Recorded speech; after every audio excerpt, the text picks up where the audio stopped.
I want to welcome everybody to session 5 of the Creeping Darkness, this Dragonbane campaign.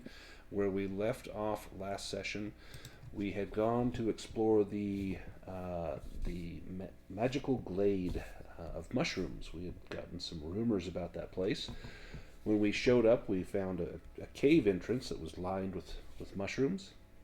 Once we went inside, we found some goblins that were disguised as myconids. They had huge mushroom caps kind of tied to their heads, and they were like little jerks, kind of like your violent stoners. They were just kind of hanging out until things turned bad, and then they started trying to knock us over, trip us, and then some sentient mushrooms showed up and started to attack us. And then, if that wasn't bad enough, two trolls, and we fought a huge battle, bested them, came up here into these ruins inside this cave, and discovered quite a few items, treasure, as well as the Dark Treader scale mail. Um, our mission, our quest, remains to put an end to this shadow dragon that has caused this darkness to fall over the land, and to do so we seek the sunstone, which was stolen from the temple in the Wildwood, and so we are hot on the trail of some fire fairies that we believe to have stolen it. Just last session, we saw some evidence that they had passed through here, either heading north or south, and we opted to go north because this was also on the way. We've not seen any sign of them, but this cave has yielded up some secrets. And so where we left off, I think we had Brightwing, I think, had sustained had been knocked unconscious and was dying, and so had Brightwing right after the session. I recalled and asked Brightwing to make a Constitution roll, which Brightwing scraped by the narrowest of margins. So there was no disfiguring injury there for Brightwing. But we are still in this cave. It is dark. If I need to put a torch on anyone, there's a macro in the list of macros, but I'm happy to light anyone's torch if they need a light source in here. Do we know who would want a torch or a lantern? I think Brightwing has a lantern. I can put that on Brightwing. That way we'll have Yeah, sure. little light. Carry him out. Get a lantern on you. There we go. Does anyone else have a light source that wants to carry one? If not, we can continue. Whoever wants to lead the way can lead the way. Do you need me to put light on Perlin? Or No, I already okay, put that on him. you macroed it. So we came from over here, right? Yeah, Down to so the we south. came from the south, and we have heard that there are the sounds of dripping and running water coming from the east. Yep.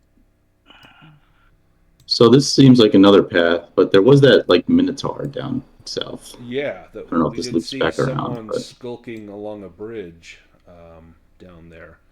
Looked like he was standing sentinel over the Should we bridge. head that way first, or just do that on the way back? I don't know. I'm just reminding everybody. Let's see what's down here first.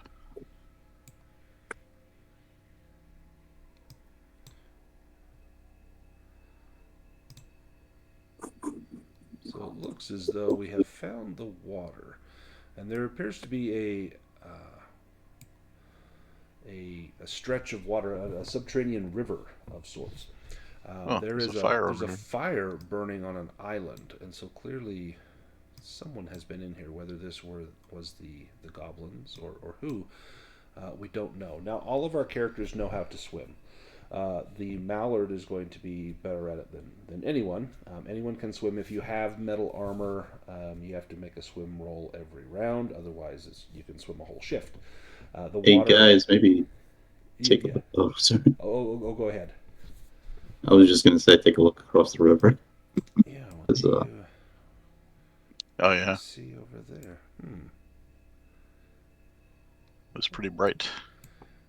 Yeah, there are some lights there.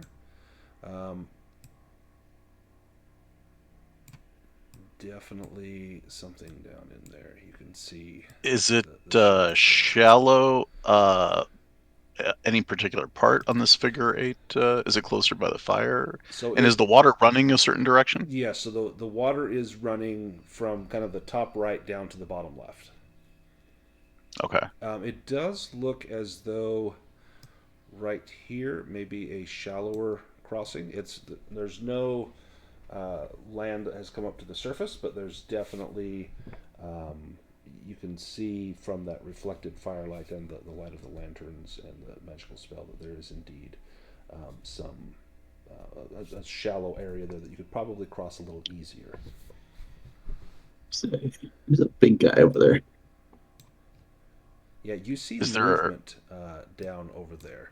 Like in that strange glowing light of the fungus, you can see something large looming over there, as well as some smaller figures that are kind of swaying near him as though they are attending to him.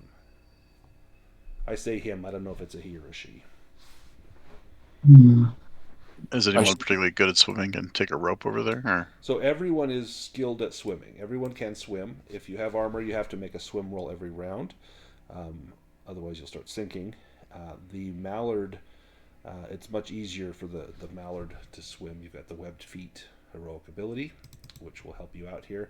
But anyone can swim. The mallard would probably be the best to do it, unless someone has a really high score in swimming. You will get a boon on a swim roll as a mallard. Yeah, I get a boon, but I also only have a 6 in swimming, so you've heard of swimming, but yeah, not exactly sure what. But I spend most of my time in libraries. Like the outside's just there's no books in rivers. So. All right, well, I guess I'll give it a go. I mean, does anyone and you else said have like higher? Because I'll do it. I do get the boon, but yeah, you have a boon, so your health still looks like it's pretty down. Are you? Yeah, so we did not have a full night's rest. We did not take that full night here. We had just finished vanquishing the foes here. I think we may have done a stretch rest. Yeah, and also like I can't roll the bushcraft to sleep. This guy's within range of me. Can I shoot him? Sure, you can take a shot. All hell might break loose, but you're more than welcome to. Oh, I mean, have them come to us. It's easier than us going to them, right? Right. Yeah. I cannot target him for some reason. Let me see what's going on here. Let me see if I move him a little bit.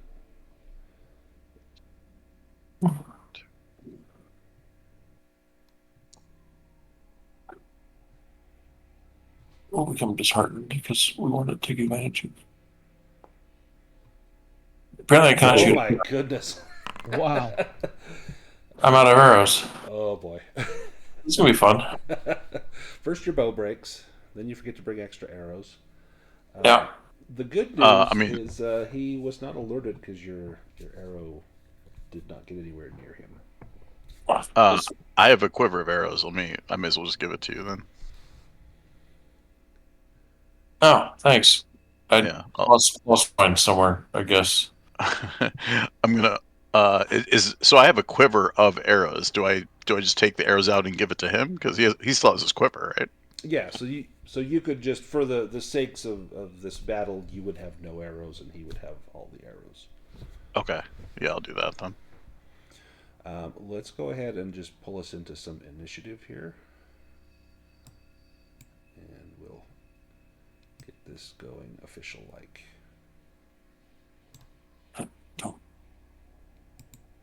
And so could we technically see all of them? But it looks like there's maybe some steps kind of leading down into that area. So would they be obscured by the you could incline? see some of them. Yeah, there's like the big one you could for sure see. The smaller ones you would have a bane against those because they are probably obscured down there. But let me add them into the combat here. This fire in the center, we haven't really talked about it, but it's kind of weird.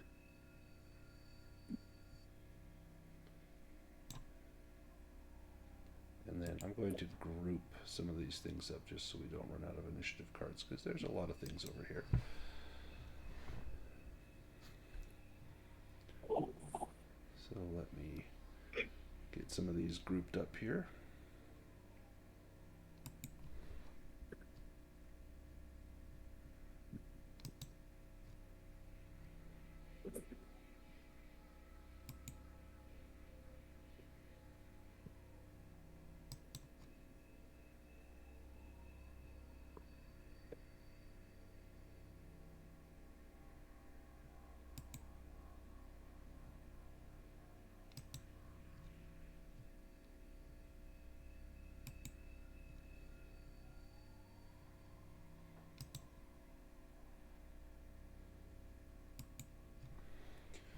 Sorry, let's just take a second.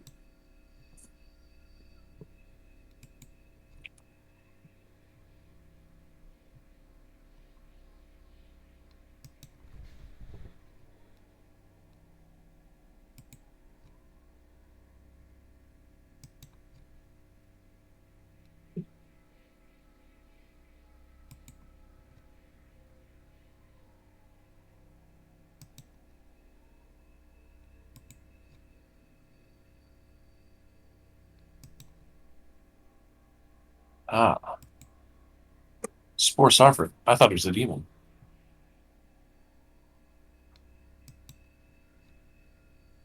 Right. Yeah, the last one. Right there. That should do it. Draw cards for them. Oh, let's shuffle the deck.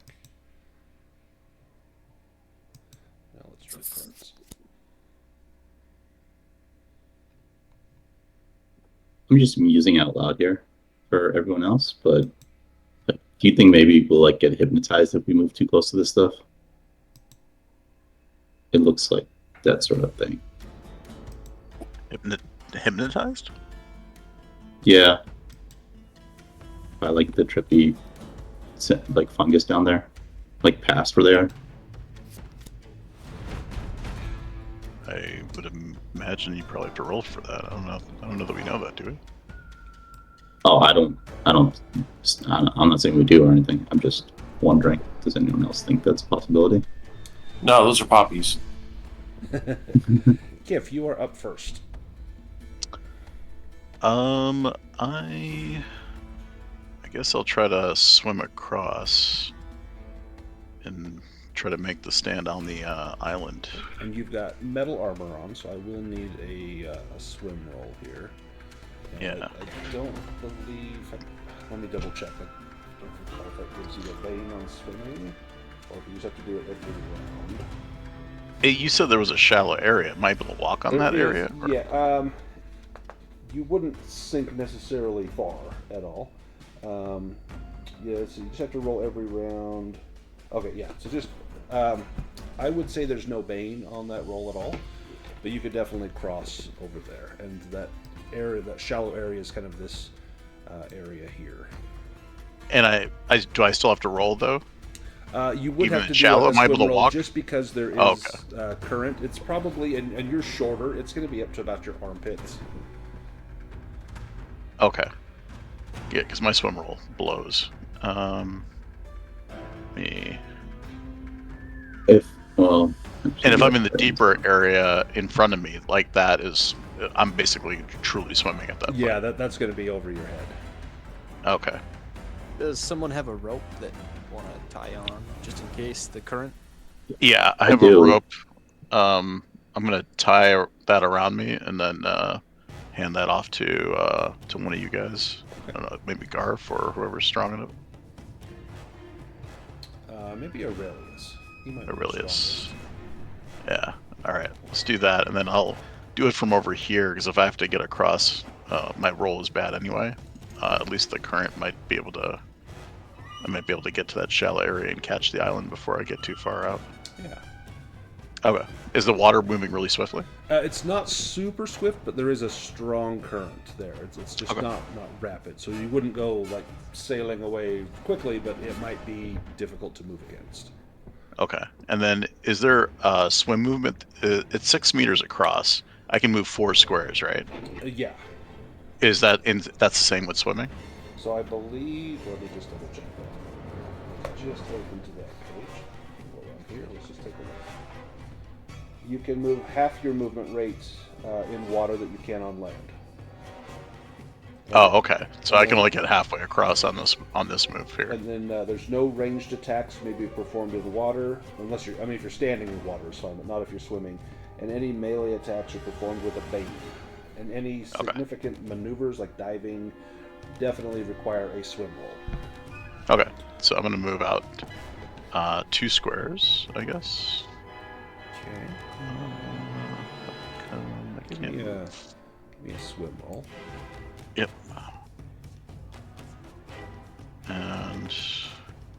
And was this with a bane or no? No, no bait. Oh, okay, good. I actually rolled Excellent. under. As Wow. as you begin to swim out, you're like, hey, this isn't so bad. You feel the current pushing against you, and then you feel a shift in the current as something begins to rapidly swim towards you. Oh. And Okay. Oh boy. Your splashing about has attracted the attention of.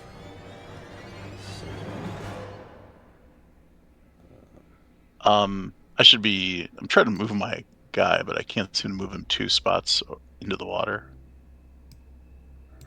What am I missing control-wise here?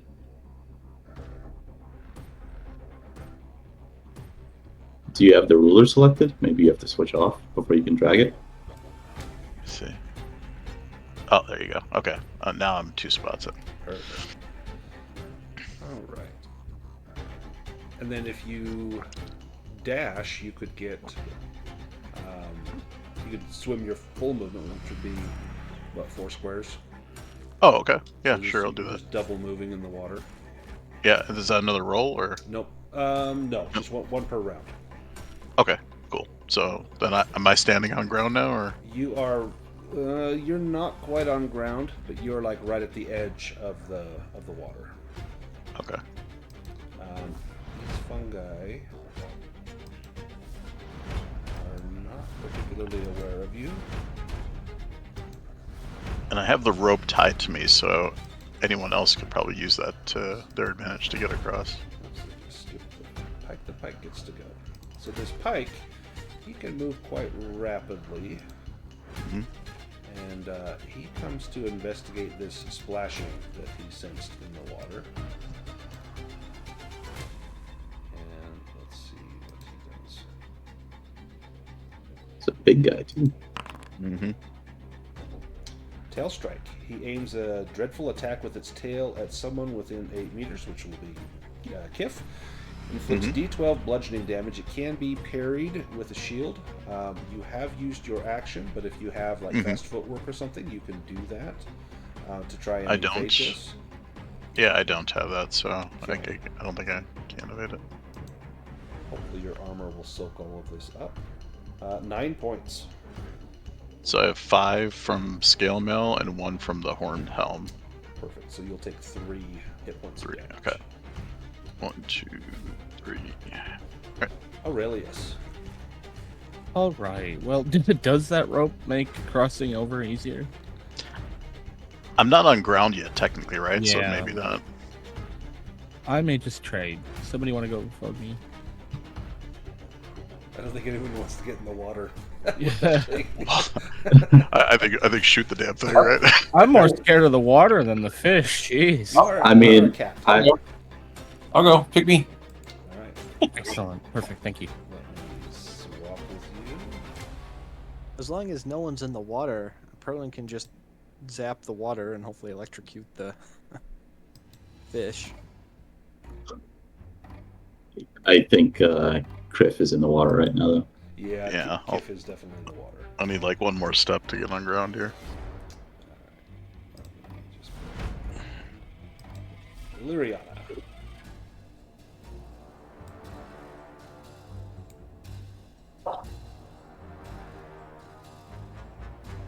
All right. Still can't target. That's fine. Weird.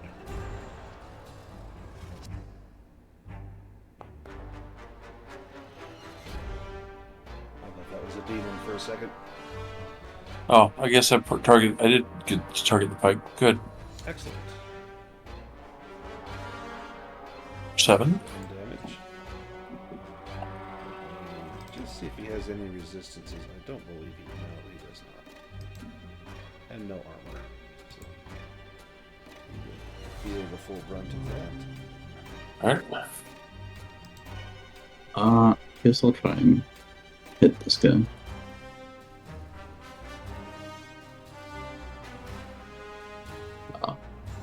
Gonna bane on this, so this will miss, I expect. But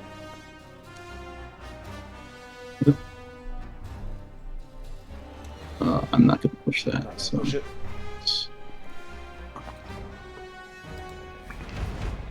I've already got 3 conditions.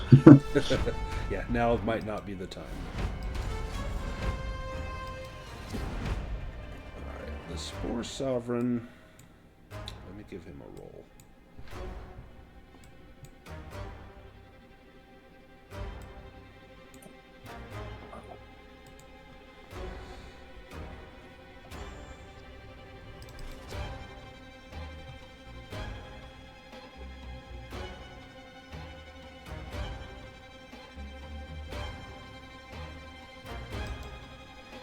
I was going to say evade, but this is actually his. Oh, okay.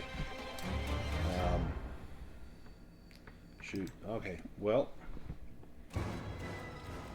you see him push his hands down into the ground. In fact, he turns at hearing the commotion, and it looks like he's stooping over. You're not sure exactly what he's doing, but you sense a tremor in the ground. And up from the ground near the fire pops some of these little figures here.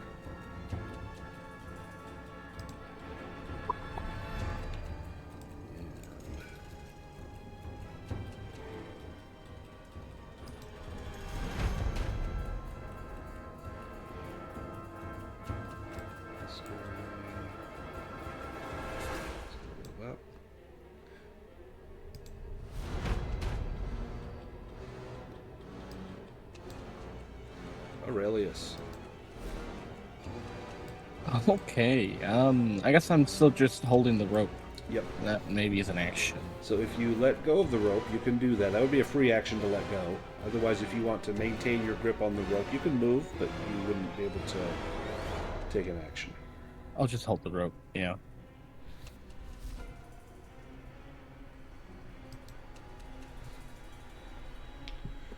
Okay. Fang is up, and then Perlin.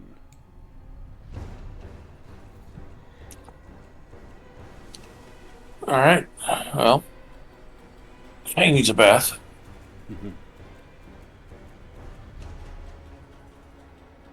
So he'll, And he can absolutely swim. yeah, just. So that's 2. I get his movement. What is it? He's 8. Looks like 8. So it shows on the HUD next to his picture. There's going to be a number of boxes. There's also a number. That's how many squares of movement he has, and then it'll show how many he has left after you've moved him. It seems. Oh, okay. So he's got 5. Oh, Yep. I guess he's only half a box. Yeah.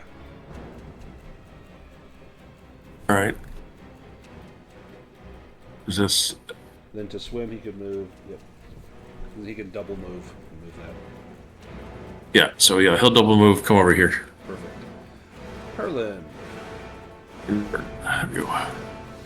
Well, Perlin, let me just make sure I can reach Yeah, them. Kif and his metal armor or her metal armor are in the water. So if you I'm going the to water. target this middle mushroom and cast Sparky Spark. Okay.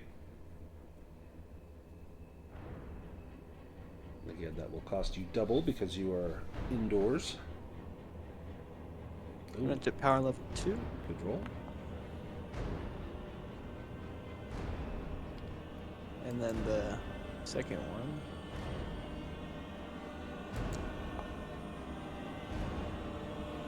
So the middle one will take 11, and the second will take 7.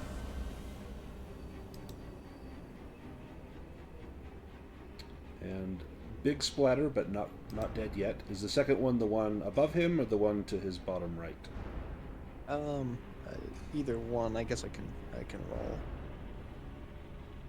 The bottom one can be a 1, and the top one can be a 2. Okay.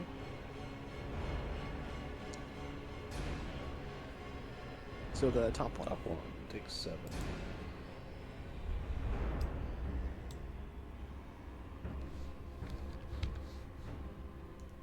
Nice.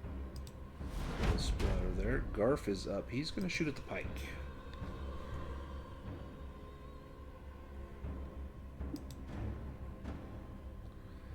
Yeah, why is this not... There it's targeting. Okay. Yeah, it took a second there.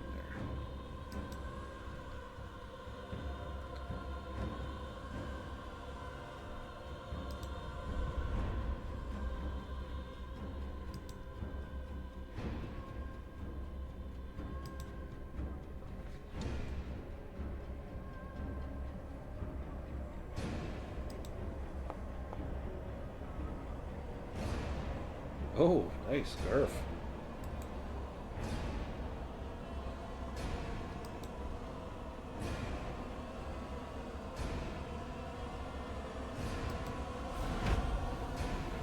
Let's see what the Spore Sovereign will do over his attacks. We'll see if it's something that might affect people. 10 meters.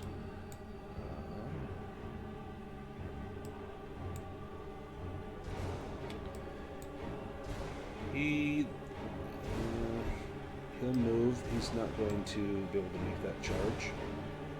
That's as much as he can move. The giant pike.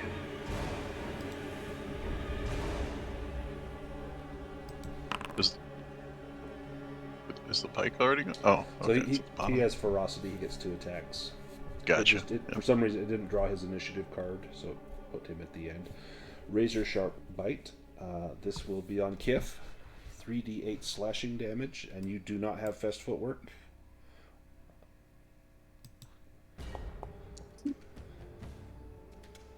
Oh, 12, so you'll take 6. 1, 2, 3, 4, 5, 6. Go to round 2. Aurelius, you're up first. Oh, well. I think I'll trade. Prefer there's somebody pretty far down. Oh, okay. So, with Garth, maybe? So you can get another shot at the pike. Okay. Swap in with Garf.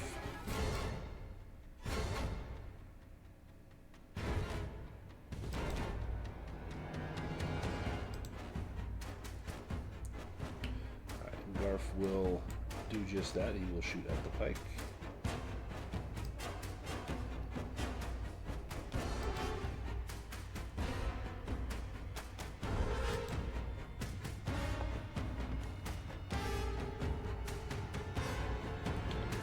Hit. Maximum effort here, Garf. Ooh, okay. Nice. Garf ain't messing around. He's done almost 30 points of damage here. There is blood from in the water, and not just gifts. All right, so That's I good. am. Yep. Getting I'm out just of the moving water. up. Yep. And so that would have been half my movement just to get out of the Just water. to get out right? of the water. Yep.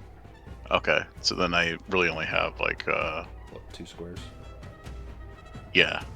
Boy, my health is already down. I'm going to let me see real quick. These guys are going later. I'm gonna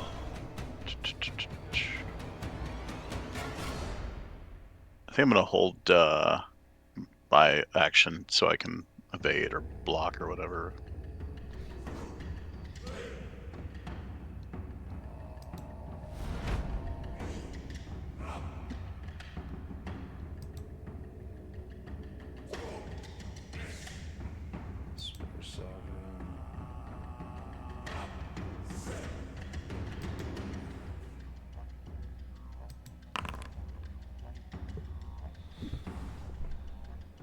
opponents within 8 meters. That's nobody. And he is not going to go out there. He's going to stay where he's at.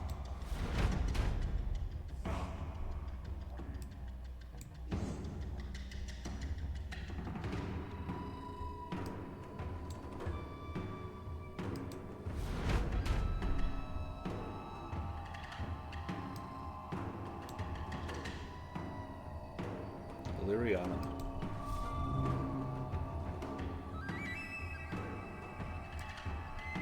All right. I'm going to continue to shoot the pike.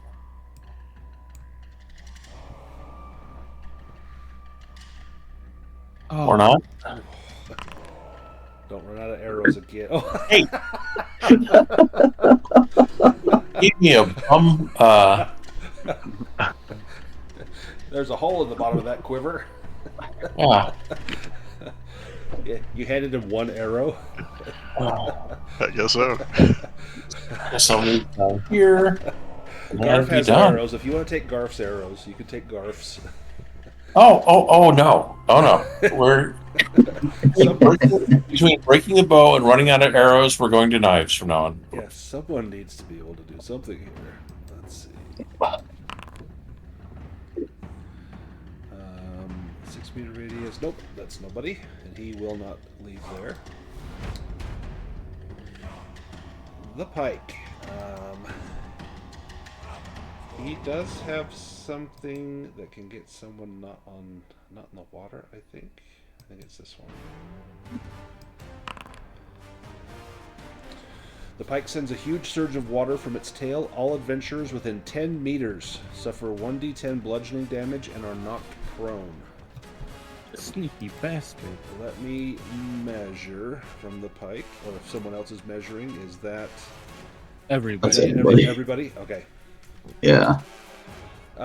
Anyone want to evade that has not gone yet? I'm gonna have to. Yeah. Perlin will also evade that. So Perlin will evade, and Brightwing is evading. Yeah, I probably need to not get knocked down. Well, it gives advantage, but I can get up on my turn, right? Oops. That would be your turn. Nice. Just send us a picture of your Close character, it, Luke. Yeah. There's Oh, image to just chest get- right next to clothes. Okay. All right. Yeah, then I also will evade. It's just the dodge here, right? Yeah. Oh. I have a bane on this. Oh, Can I fuck, do come this? Oh on. no. So alright, so Kif does not evade. It's me.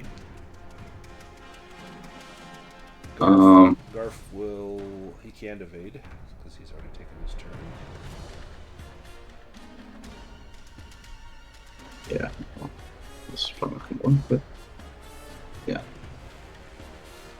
I failed that evade, right? Do you push that or no? No. I Alright, just so get up. this is what, 1d10 bludgeoning damage and knock prone. So everyone will take 2 bludgeoning damage and be knocked prone. All right. Well, armor counts for that, right? Yes. So. Okay. So.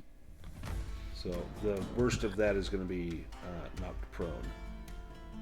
Is there any chance that wave also hit the fungus? It did. So I need to knock them dead, which it actually takes out. All 3 of them. It's going to take out the middle fungus. He had 1 hit point left.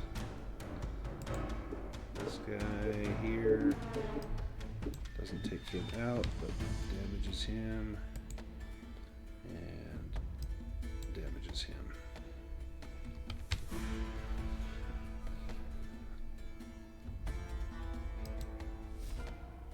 Oh, and Fang would take the damage as well. 2 damage and knock prone. And then Perlin, you used your action to evade. Right, you tried to evade, but did not. Aurelius, still holding the rope. Yeah, well, I don't know what Kip's doing with this rope. Is there any way I can like tie it down on this side? Anything I can set it to? Give me a bushcraft roll to see if you can find something you could tie it onto. Maybe a stalagmite or something. Ooh.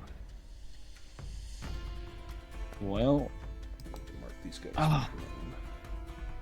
Yeah. yeah. You failed with a 5? Yep. Oh goodness. You think you found something. You don't know if it's going to hold or not, but if you wanted to try. Well, no, I mean, not knowing that I failed, I'm gonna try. All right, so you tie it off. That will probably take your action to tie it off. If you want to hand it to Garf, you could hand it to Garf, even though he's fallen down. He will take it. It puts his bow out of the fight for. Well, he's already gone this round, so for like the next round. But then you could actually do something rather than hold a rope. I really can't do anything. I can't swim. I have a 4 in swimming as well, and armor, so I think I'll just keep doing what I'm doing. Okay. Well, I mean, Kif is holding the other end of the rope. You could just try and use the rope to pull yourself across. I would give you a boon. As long as you don't get a demon, you wouldn't come off. Because you do know how to swim. You're just not great at it. I mean, not great is an understatement on a 4. Yeah, I was about to say, if you're rolling in a 4, you pretty much can't swim. Bushcraft. I was lucky with a 5. Yeah. Because my swimming's a 6. Okay, you spend the time getting it tied off then.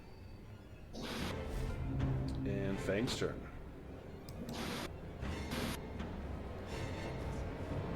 Alright. The good news is the pike can't do that again this round.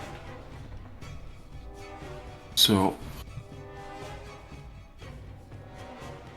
Fang's gonna stand up. So let's get the prone off of him.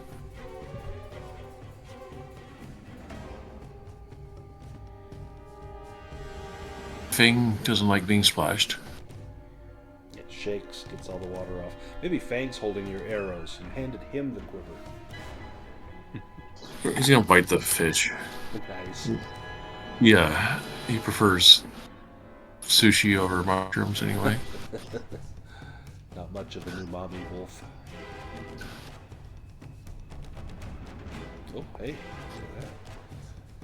He's a good boy.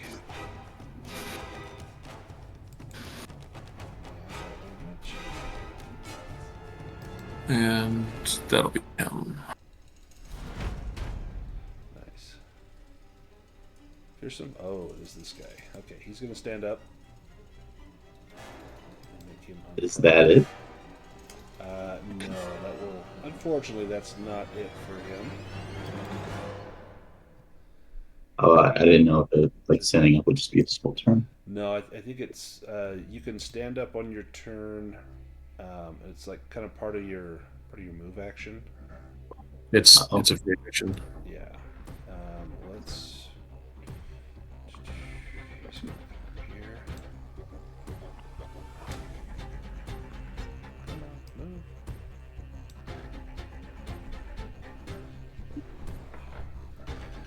Needs to measure. Doesn't want to move.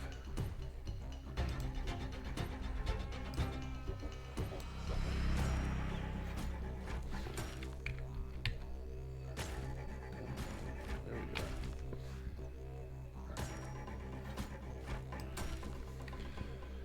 Let's go on after Kif. And are you prone, Kif? Yep. Okay, so he will get a boon and the chance of doing additional damage.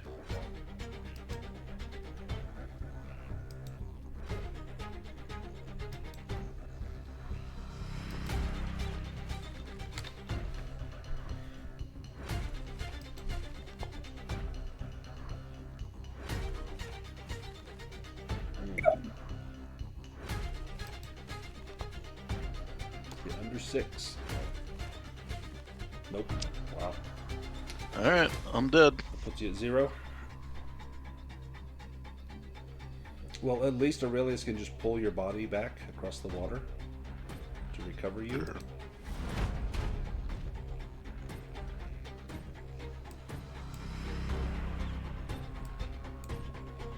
Let's see. For some fungi.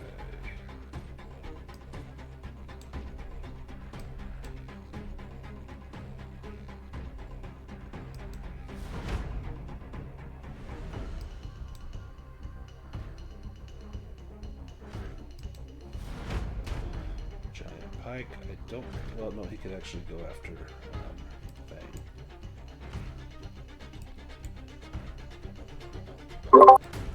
Yep. Let's see. Fang is bite size for this pike. He prefers fun sized. He's like fun sized baby Ruth.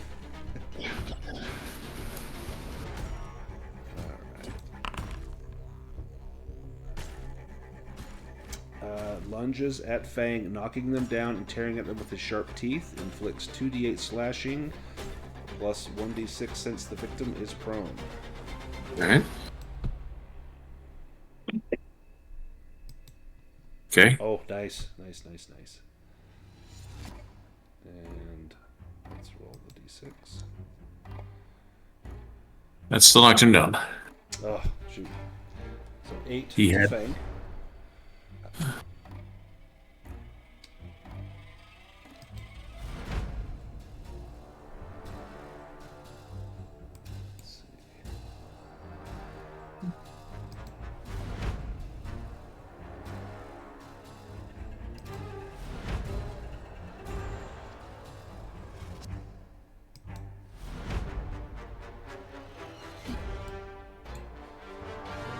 Let's see. Last guy.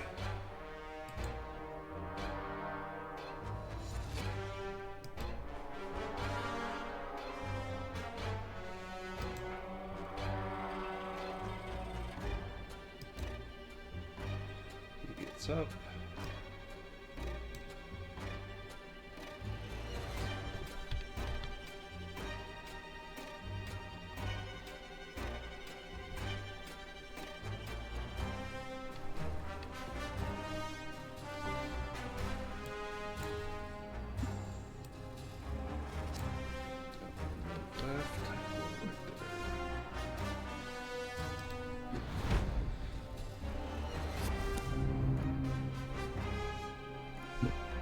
Fang.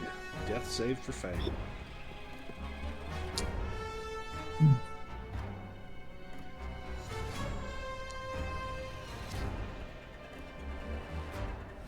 Oh, shoot.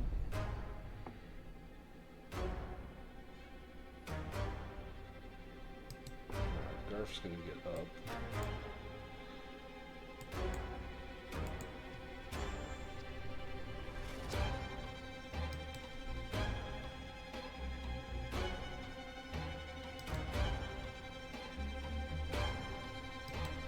And he will take out this giant pike before it eats Fang.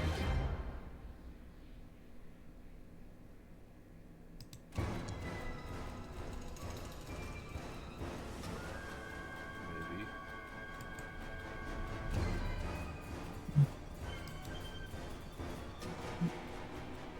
Got him.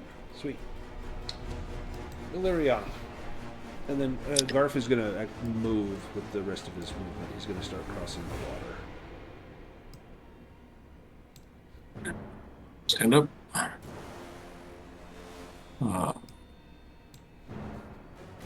Dash across. I don't know how much movement it cost me. So Assuming you do half your movement to swim, and then you can make a swim roll. Alright. Skills. Does he get a boon or anything? Since like there's like the ropes were stretched between Aurelius and Kit. I think Or so. is he grapple? I think that's reasonable.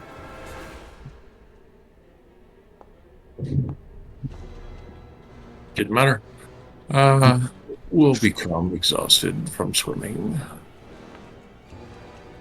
So it doesn't matter. Okay. So you're going to move one square in the direction of the current.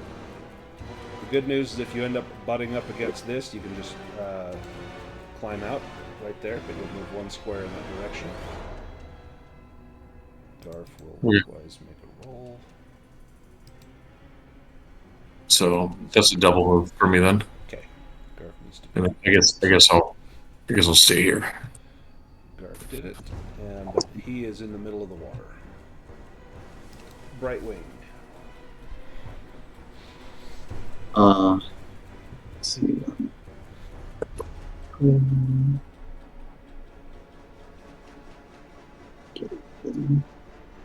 Double move. Yeah, I'll try and get over here. And let's swim on. You get a boon. In fact, you'll get a double boon. It's assumed you're using that rope as well to get across. Yeah, I'm also dazed, so it just comes out to be one boon. But oh, it's my greatest roll ever. 2 rolls, right? You got it. All right, well, I'm there Duck to now. water. Okay. And then, that was just your. I would have got a double move. I would have had to double move, I think, Yeah. right? Yep. Yeah, so that's it for me. Kif, do you rally yourself, or if not, you just make a death save? Yeah, I guess I'll rally myself. Okay. How do I do that? We'll roll with a bane.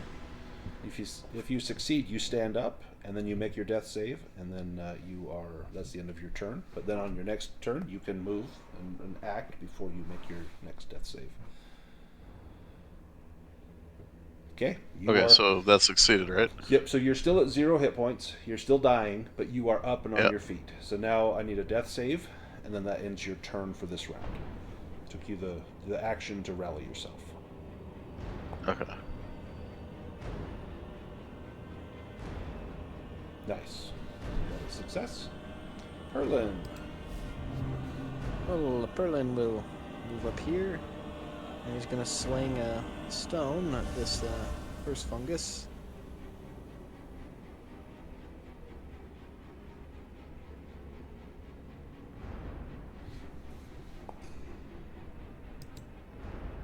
He's not gonna hit, but he tried, and then he will offer to hold the rope for Aurelius so that he can get across.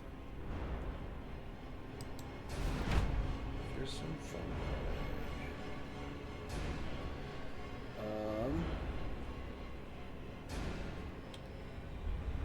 He's going to move to right there. And he's going after Bright. Yeah.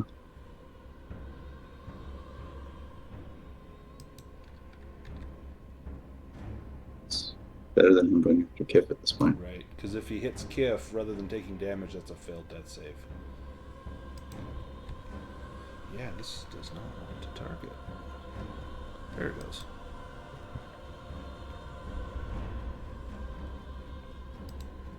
Demon. And let's see, comes the attack. Oh. That's a hit. You've used your action to swim across, so you cannot evade unless you have like fast footwork, which I don't think you do. Well, it's not bad. I have armor, so that's only some damage. Yeah, so 4 damage, and then subtract your armor from that.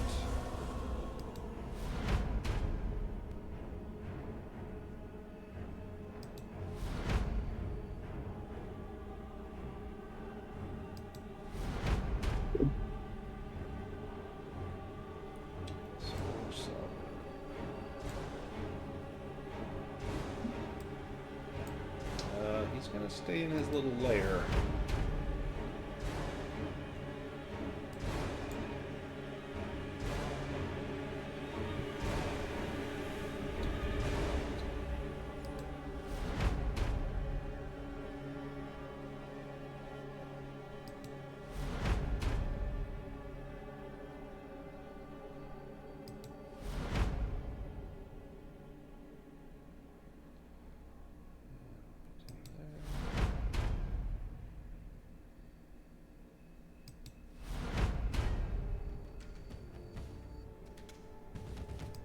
This one's coming in at Illyriana.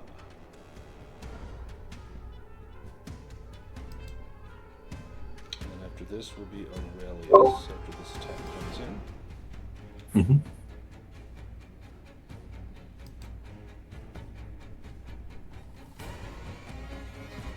Look that way. Oh, ooh.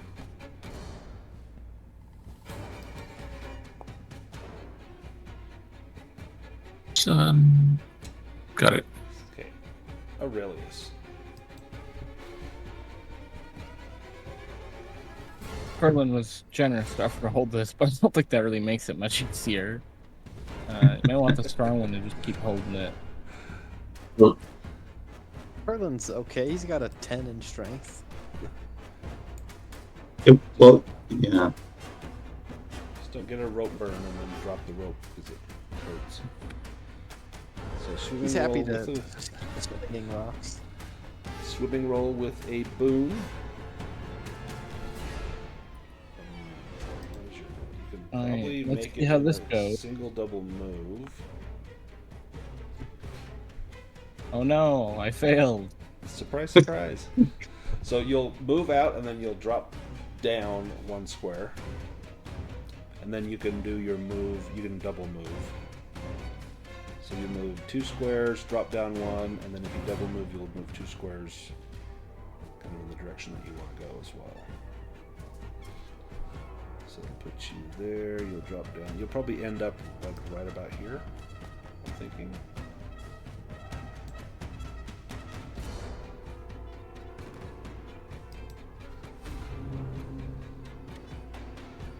Yeah.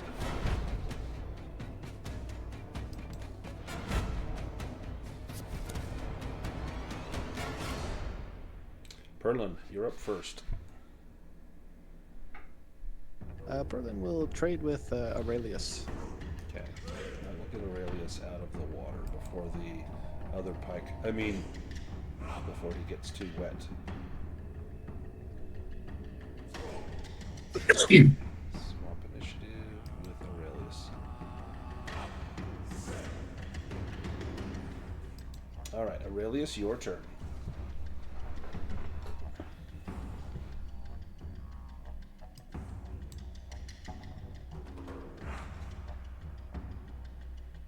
We'll need a swim roll.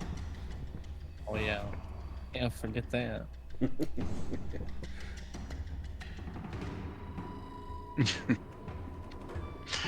But it just puts him like on the ground. So it will, probably puts you like 1 square further away. So probably like over into here. And your fur is wet and it's miserable. You don't like the feel of this. But, and that's going to spend your movement, but you're on land. Fang. Death save for Fang.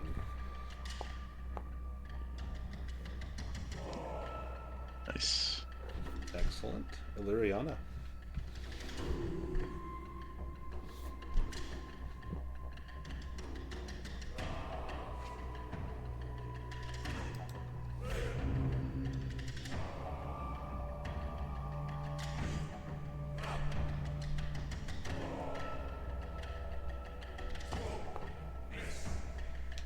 Nice.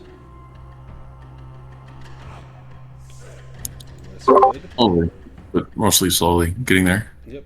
Slowly but surely. Got the Ginsu knife out. Oh. Move up here.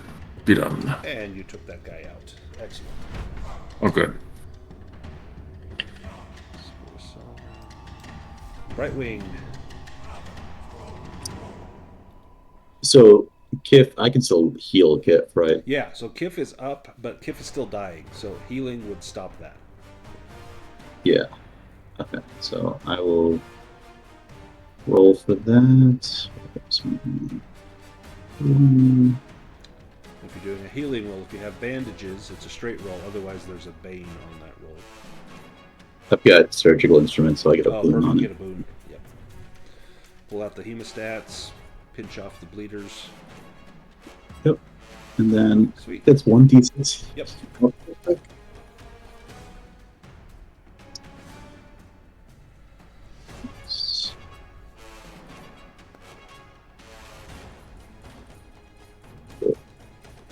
Excellent. 5 hit points to Kif.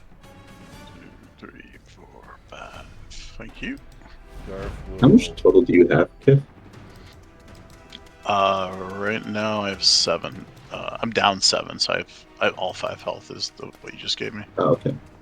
Garth needs to be an 8, and he does not. So Garth will get across and then down 1, and he'll get to the shore. If I can get him there, but he gets pushed off course. He's down.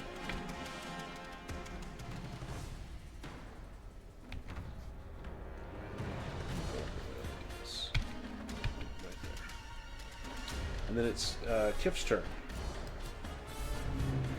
Alright. We'll target that guy. When I was attacked earlier, was it this fungus that attacked me, or was it the other The one that's dead now that's next dead. to me? Yeah, the one that's dead. Okay. Alright. The other one has only attacked Illyria. Gotcha. And I will roll.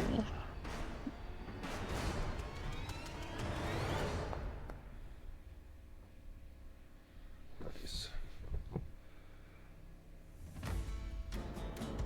Excellent.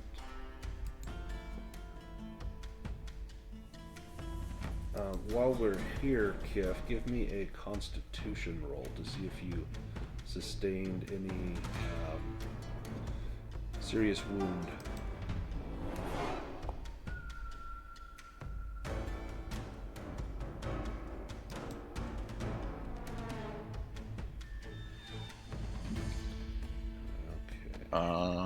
I guess disheartened. Might be better than like a broken leg. Although I think Perlin can fix that. I can, yeah.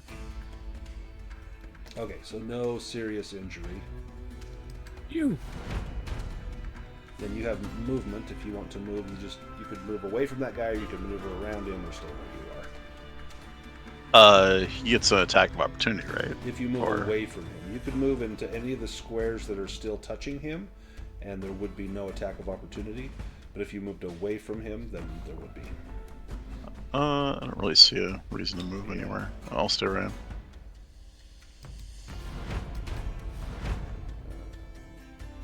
Let's get these guys. They're going to hold tight. Because is it Lyriana still in the water? No. No, oh, okay. I think she's up. Okay. It is going to be Perlin. Well, Perlin will attempt to use his sling. Nope. Wow, you're rolling terrible today. And then he'll just keep holding onto the rope. You gonna wait for someone to pull you across? That's kind of the plan.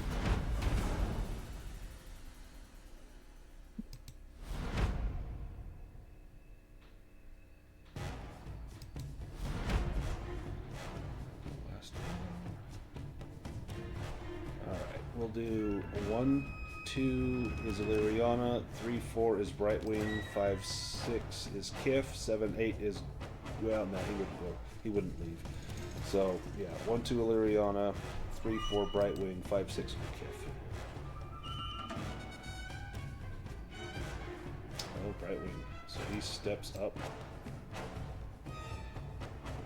Don't like that.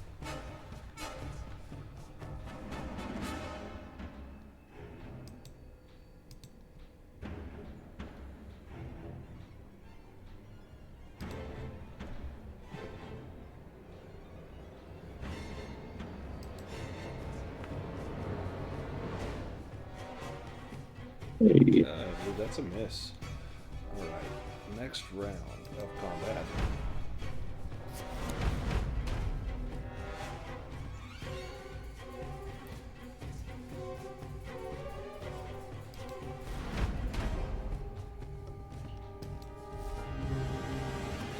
Fang. Death save for Fang.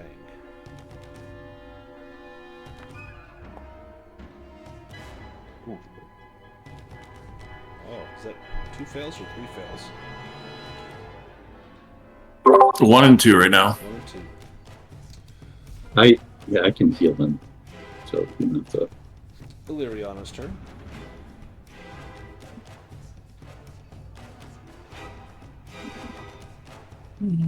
You don't. No, it doesn't matter.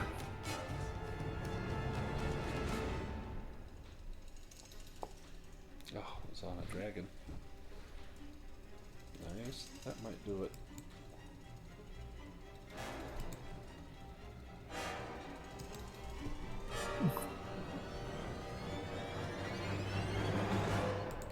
What's he got left? Not quite. Not quite. Close. All right. Actually, no, I'm not gonna move. We'll say they're done. Yeah, I was gonna say, don't get closer to those guys across. Herlin. Oh, another swing stone.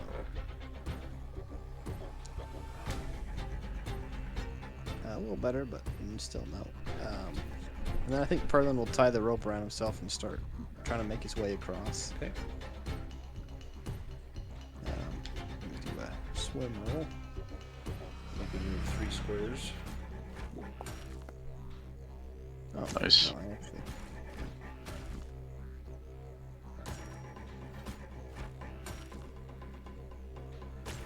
Excellent. Kif. Yeah, let's see if I can't finish this guy off. Oh my god. We have to face all these guys across here. There's just no way this is even gonna happen. Yeah, they're just waiting. Yeah.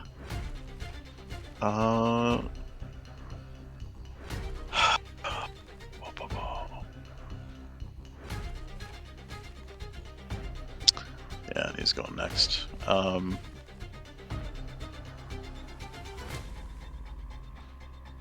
What do I have left? Aurelius is up here now. I can trade with him to let him attack the fungus before it like gets us. Yeah, I think if I take any more conditions, I'm just gonna get screwed when we get Right. this fight down below. I mean, we have to swim across that too. Yeah. So Aurelius, if you want, I can trade with you and Okay. attack I'll this. swap you out for Aurelius. So if Aurelius wants to go ahead and take your action.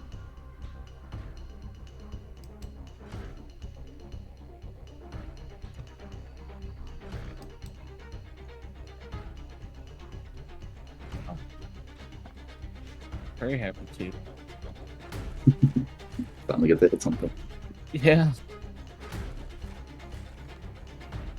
Fingers crossed.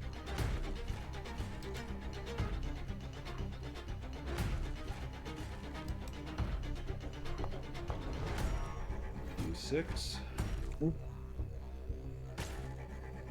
Okay, how do you take out this fungus with the Troll Slayer? Yeah, he's trying to menace them, and I just cut him down. They're small, they're mushrooms. It's probably pretty easy to cut them in half. Yep.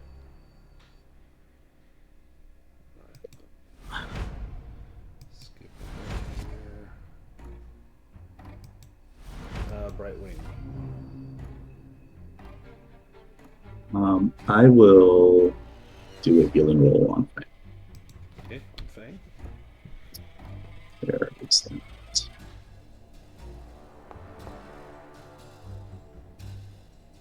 Yep. And then Nice. So Fang is no longer down and dying and will recover 1d6 hit points.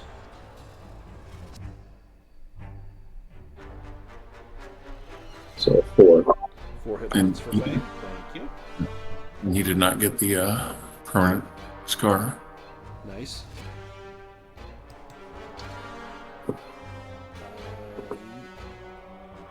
Garf can take a shot at the Spore Sovereign.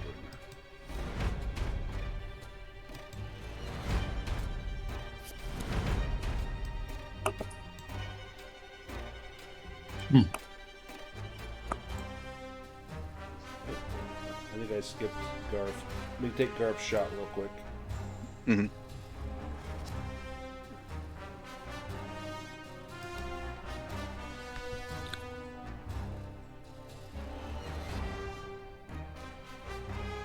And then I think I need to reassign those to Foundry.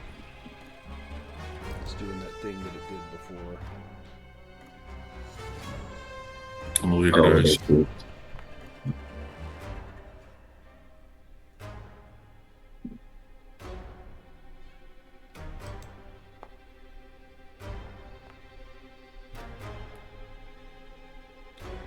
Well, thanks for coming, Garf.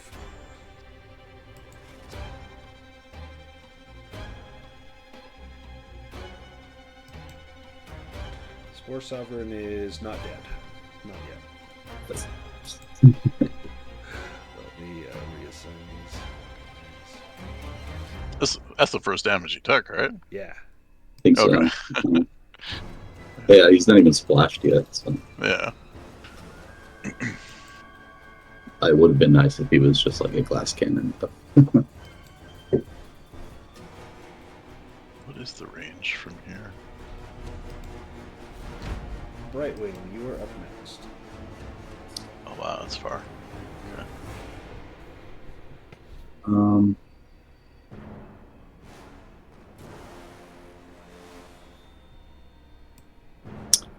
I'm going to use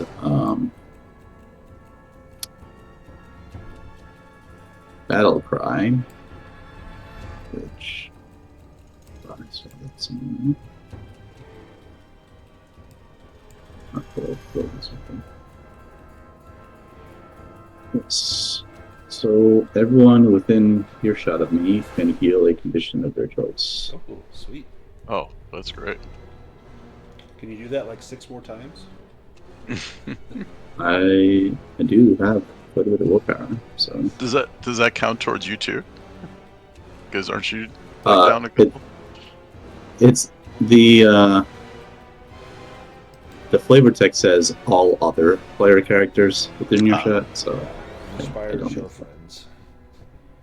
And can only be used in combat.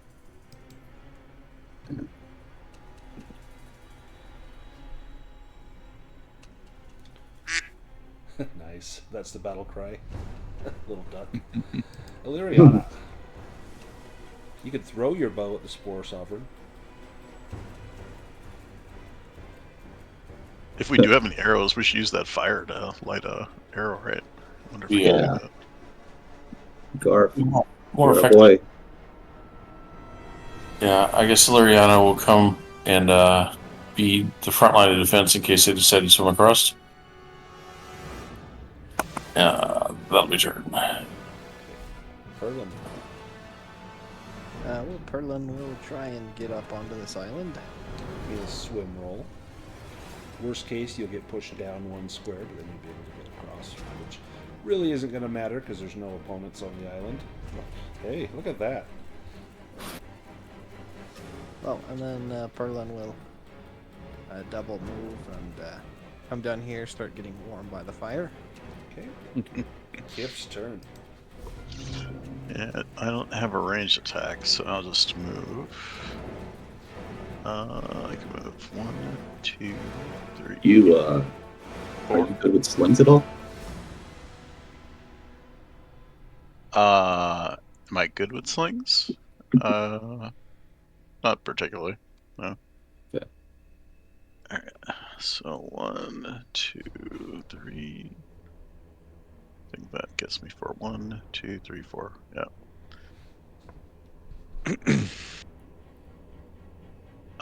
That's pretty much it then. You guys have entered the water on that side of the island, so now they're going to respawn.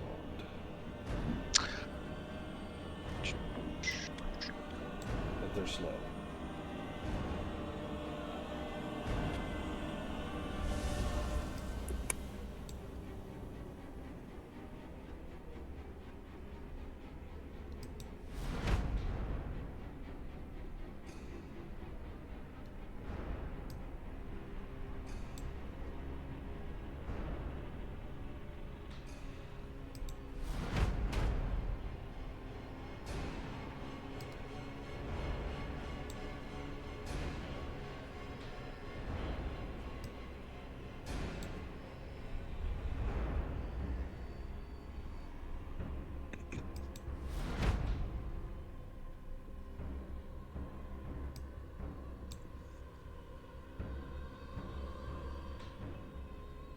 Aurelius.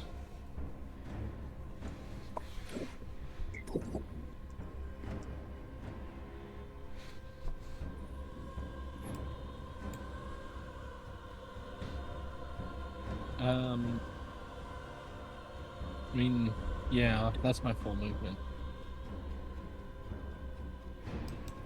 Fang.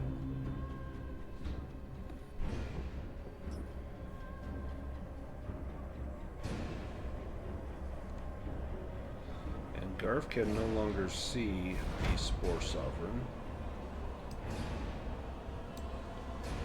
Move 7 on land and 4 in the water. Could we tie the rope to an arrow and Garf could shoot it into the wall and lodge the rope in on the other side? If he can make it stick, he will try that. That's a good idea. Give him a longbow roll.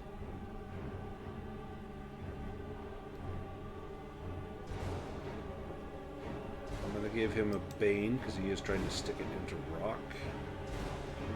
But he might be able to find a crevice.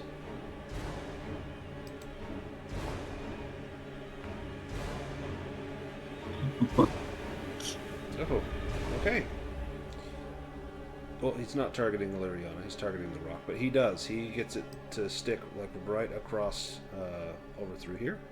So there will be You shot that? Was it Garf? Yeah, Garf shot that. Okay. And so now there is a rope going across, and so you will get a boon on your swim roll to cross. And round 7, here we go.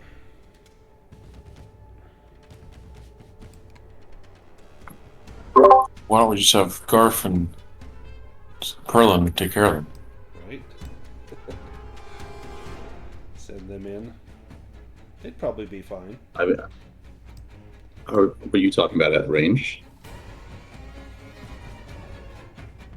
Yeah, I think Yeah, that makes some sense. Yeah, I think that's. Yeah, I agree with that. Because they're going to be slow movers. And like Garp's right by the fire. He should dip an arrow in and then send it off.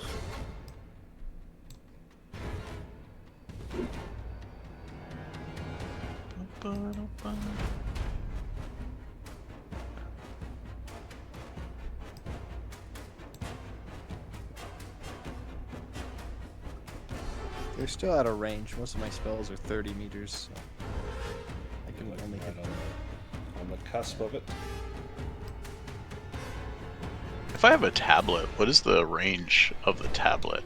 I was trying to look at the description. It didn't really say anything about range on it. Like to do a spell off of it. Uh-huh. But just whatever the spell is, it will specify what the range is on there.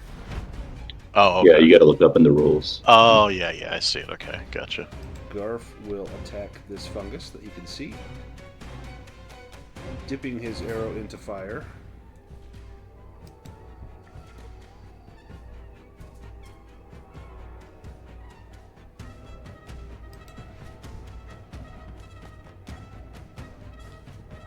That's from Bang you're measuring, I think.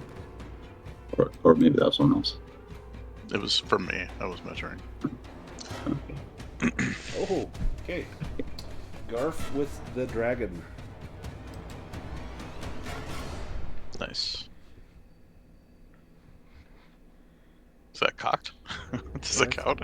Rolling a shit ton of damage here.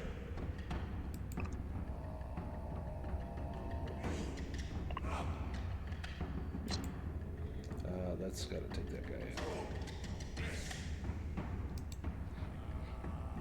out. Splat. Nice. Curse, splat, and dead.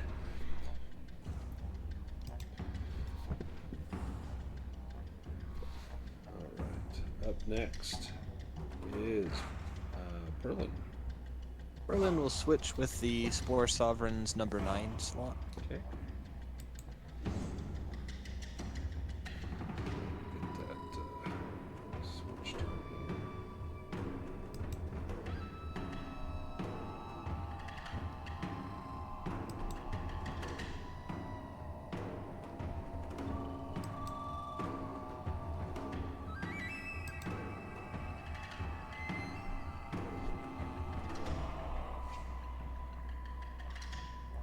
Spore Sovereign.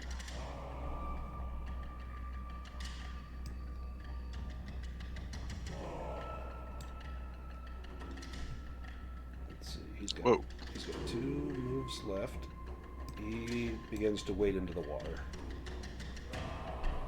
That's his move. And his attack.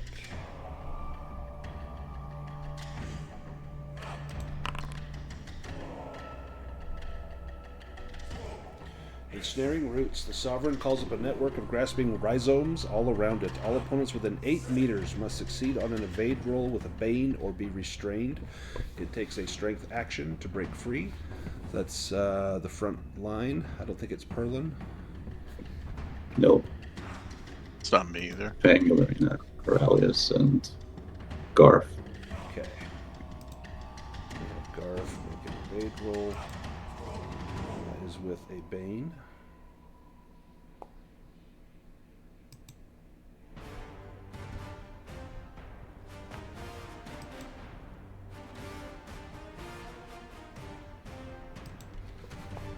So Fang is good. Garf is good. Aurelius, do you push that roll? No. What about Illyriana?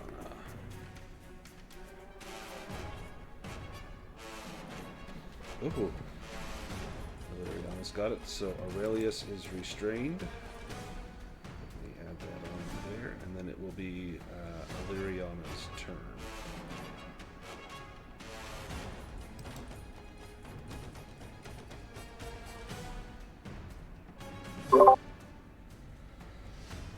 Lyrian's gonna switch a thing. Okay. Then it's Fang's turn. I'll get that swapped over. Right. Fang's gonna try and bite through the roots to get Aurelius free. That will be an attack roll if you succeed. I'll say you get those free.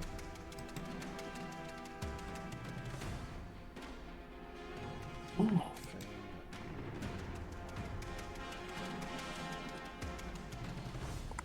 Oh, okay. Yeah, it just rammed right through there. Fang rips the roots right off of Aurelius's leg, and in his zeal, he nearly takes down the cat's hind paw, but shows his restraint. So Aurelius is no longer restrained. Heroic. Kif, you're up. So is the ground like difficult to walk through now? Like difficult terrain? No, or- just some roots popped up, and then if they didn't grab anything, they recoiled back into the ground. Okay, and then is where's the ping? I think you just hold with left click. Oh, is this water? Am I standing in water if I'm standing here? Yes. Okay.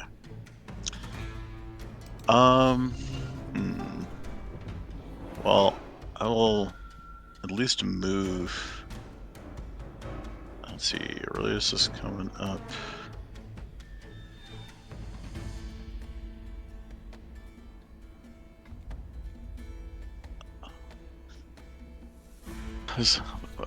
You know what? I'm gonna read. I think I'm gonna read that spell tablet for Okay. vision. Can you? I don't have to roll. If you go, you don't have to do a casting roll. It just takes effect. So if you can you pull up the details on that? If not, I can, Yeah, it's. perfect. It is. You command the neutrons of a target to jettison themselves from individual atoms with violent force. The target suffers 2d8 damage. The reaction continues to another random target within 2 meters. So I think none of our guys is within 2 meters. Nope. So it'll just be him. Yeah, so it's just him. That's really going to get the hit on here. Yeah. Go ahead and roll 2d8. 2d8. Okay. 2d8. That 2d8 roll. Oh wait, that was +1. Sorry. That's okay. So I rolled a 6. And then right? Roll one more. Yeah. Okay. Roll one more. 7. Nice.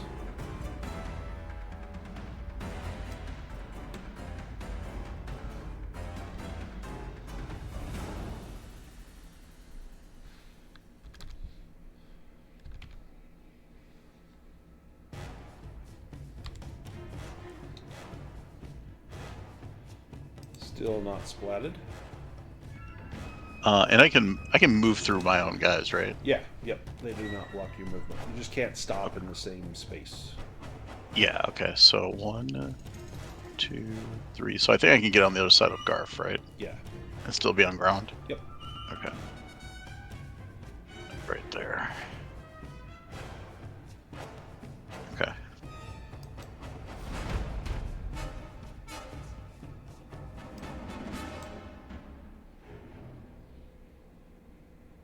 Oh, I was trying to drop towards me.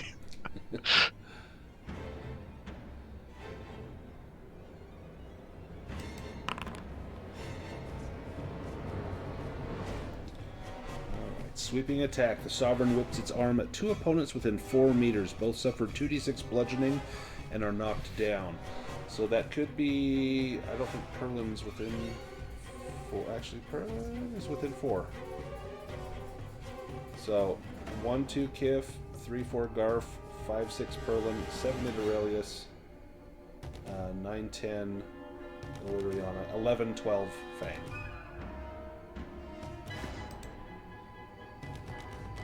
Fang is outside of that, Is right? Fang outside? Yeah. Fang's 8 away. Oh, yeah, what am I looking at? Okay, let me re-roll that. I thought Fang was... Oh, yeah, there's Fang. I'm looking, it's a condition that I'm seeing on someone's token. I'm kind of zoomed out, okay. and so it looked like Fang. Let me re-roll that. Yeah, no Fang. Oh, but that's going to be Illyriana. Do you want to evade that? Who's the other one at?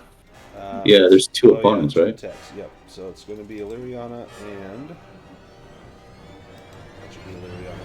Actually, it would have to be somebody different. Okay, it's going to be somebody different. I'm going to roll a d8, so that it has to be someone different. Well, if it has to be someone different, just roll a 6, right? Oh, It could still be Perlin. Well, wasn't Oh, 8 is Perlin within 4? Aurelius Okay. and 9, 10 was Illyriana? Oh, yeah. Perlin's still... Oh, yeah. So that's correct. So it's going to be Aurelius and Illyriana.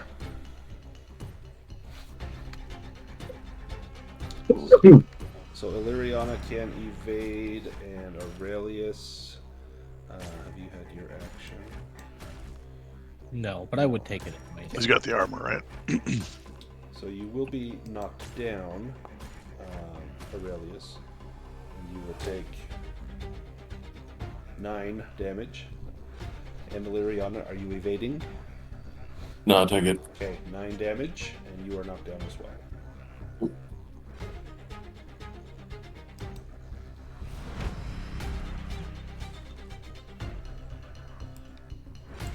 There it is. Two scores.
This won't move.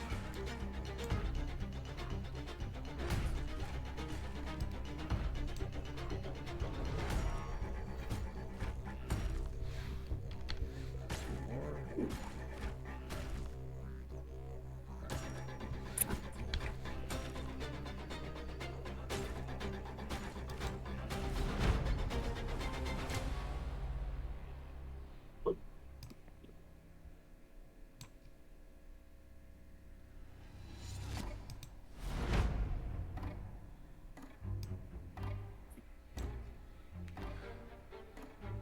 Illyriana's turn, and then Brightwing.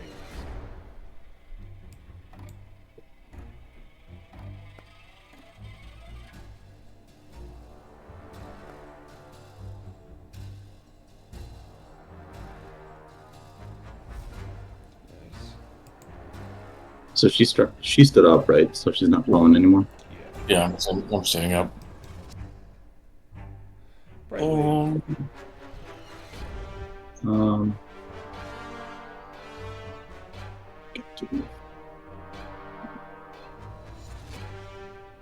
Oh, jeez.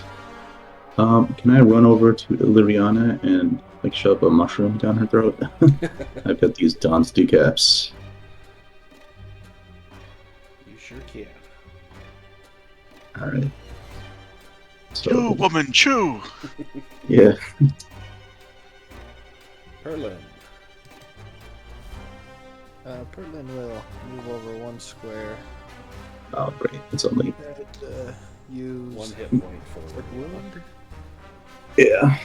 He will become disheartened. And he will heal them for 8 hit points. Nice. And that's for Valeriana and then- Valeriana. That's for 8. Yep, and then he's gonna move up here. Aurelius. So 9 total healing to Illyriana.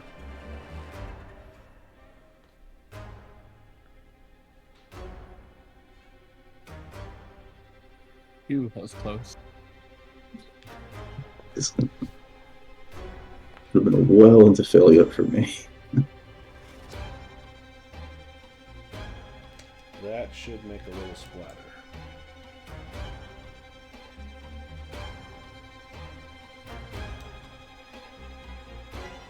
Oh, nice. There we go.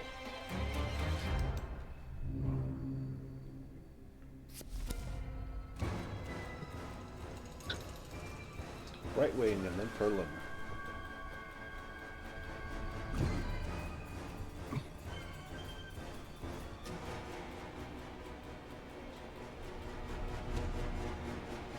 I'm gonna go over here. I'm gonna do the mushroom again to Kif.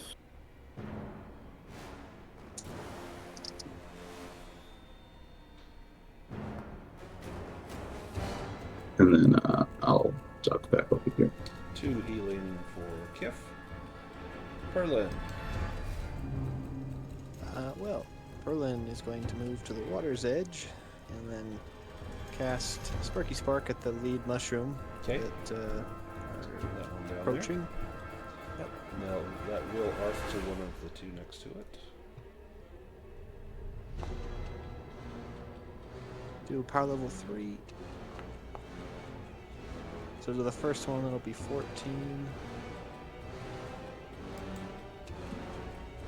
And to the second one, that will be...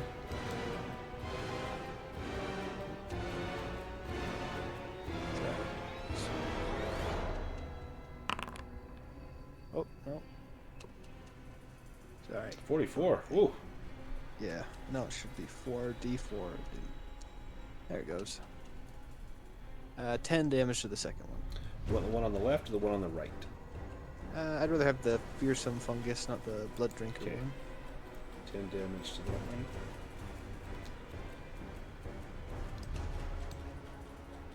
Hey, Brightwing, I was reading something. Did you come back and give me a mushroom? Is that what you said? Mm-hmm. A ducat? Yeah. Yeah, the decap, so you got 2 health from that. If you didn't have Okay. it. Thanks.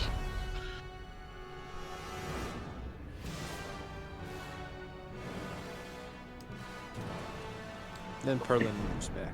Okay. They still have movement. Go there. That's it.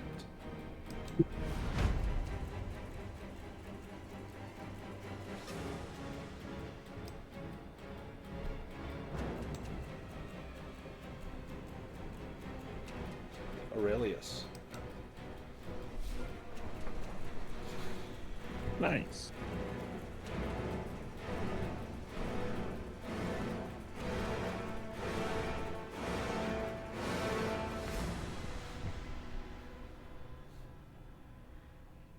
Ooh, nice. It's better.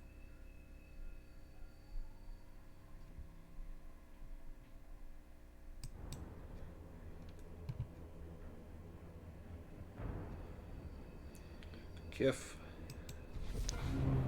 Question. Yes. The trident that I have, the Mhm. teeth of the kraken, Uh-huh. is that? I know I can throw it, but Yes. is it also a long? Is it basically like a long spear? Does somebody have to be 2 meters from me, like in the square next to me, or can they be further away for me to still hold on to the trident and attack? Does it Do you- have? Let's I see. couldn't tell. That's what I was looking up earlier, and I couldn't really see in the instructions like Don't how think that it's. works. I don't think it's like a long spear, which would have like range of 4. Okay, So I think you'd have to be next to someone unless you throw it. gotcha. Okay, yeah. So I'm going to throw it then at the spore sovereign here. Okay. Let me target him. There we go. And I will throw.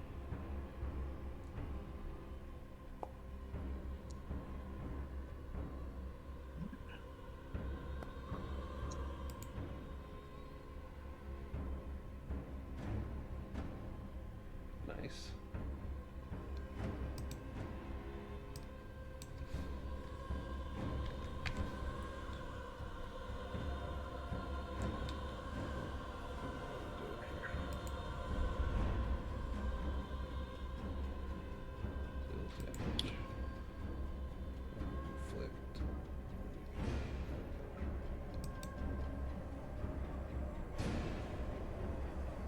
Sweet. He's getting close. What sucks is he gets to go twice.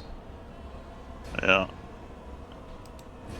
I'm gonna back up 1 step just in case he has a ranged attack or something that he's gonna do. Okay. But I'll just get back 1 step here. Okay.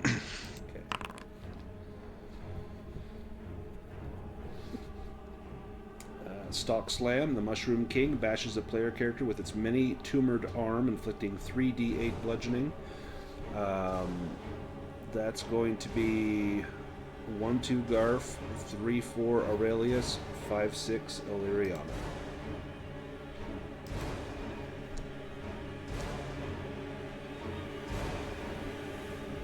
I will use Guardian if that's Yep, it's going to be on Illyriana. Illyriana, so this will instead come at Aurelius as you position yourself in between. Do you... Oh, you've already attacked. Yep. Okay, let me roll damage.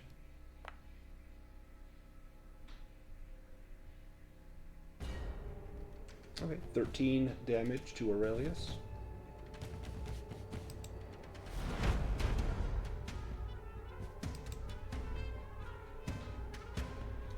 And the Spore Sovereign attacks again. Oh, back to back. Wow. Back to back.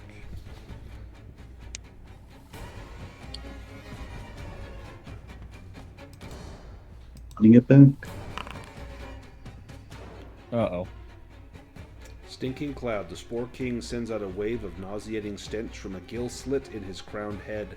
The brackish spores assault everyone within 2 meters of him. The spores are treated as a poison. Potency 13. Success is a loss of 1d4 hit points and willpower.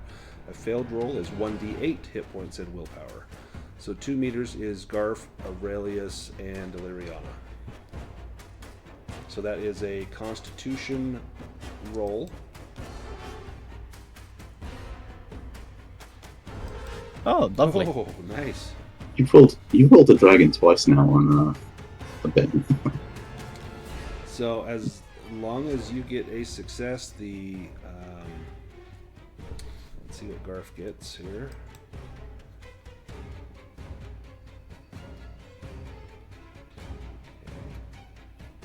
Garf, he needs to Wait, that was be good. at 12.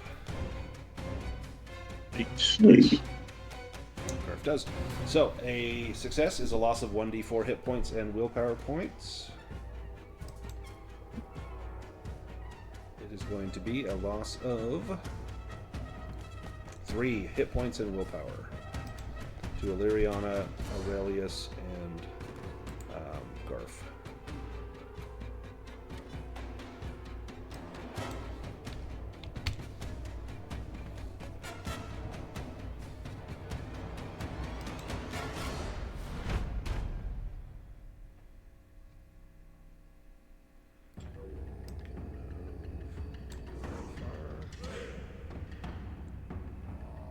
So do the fungus have the same like swimming rules that we do? So they go slower in water. The Spore Sovereign does not, but these smaller ones do. They get half their Right. movement. Right, he's so huge. So he can move there. That's a full move, and then he can move to there.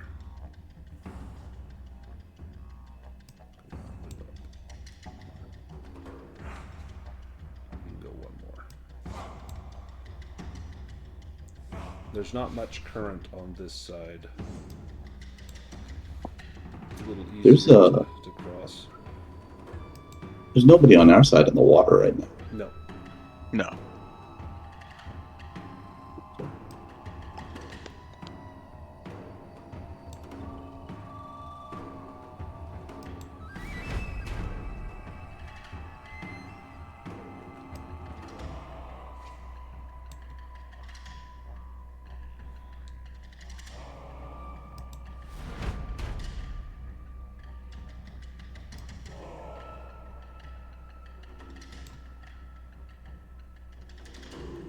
It's going to be, once this guy moves, it will be Illyriana's turn.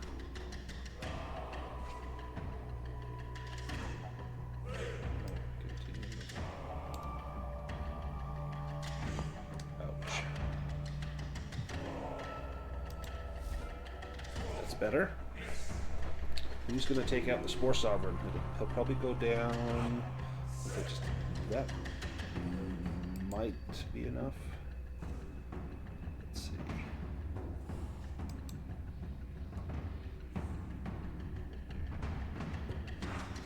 Oh, nope, almost. Fang. Things can come over. I think so. Help Garth.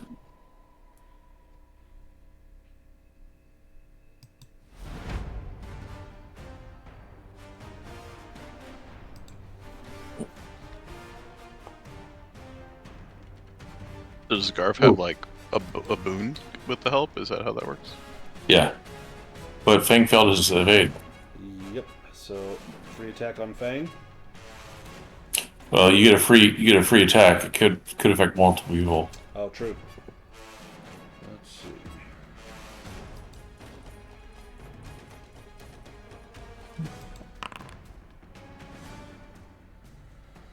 This one's not bad. Ensnaring Roots. Everyone within 8 meters, which is probably everyone but her, maybe not Brightwing.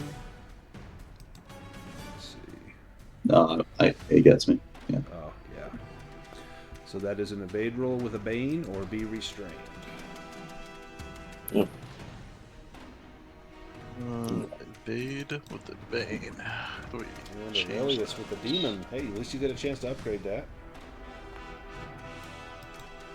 Well, it's just the normal evade, right? You can't upgrade Yeah. it. But did I see that? No, I failed. Yeah, that one passes.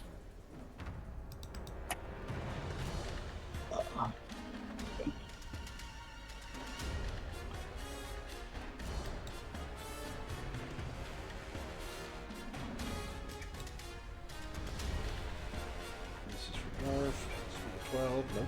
So Garf is restrained, and Kif is restrained, and Aurelius is restrained, and Brightwing is. Okay. So you can still act, you just can't move unless you spend your action to do a strength roll. Well, Garth gets to attack with a boon. Oh yeah, Garf's turn. Sorry. Skipped Garf. He's restrained, but he's still got his sword. With a boon, Yep, from Fang. can Fang come through to get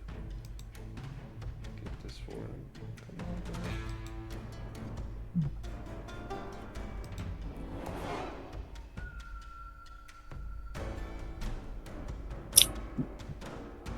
That should do it. For the Spore Sovereign, let's see. Come on. Oh yeah.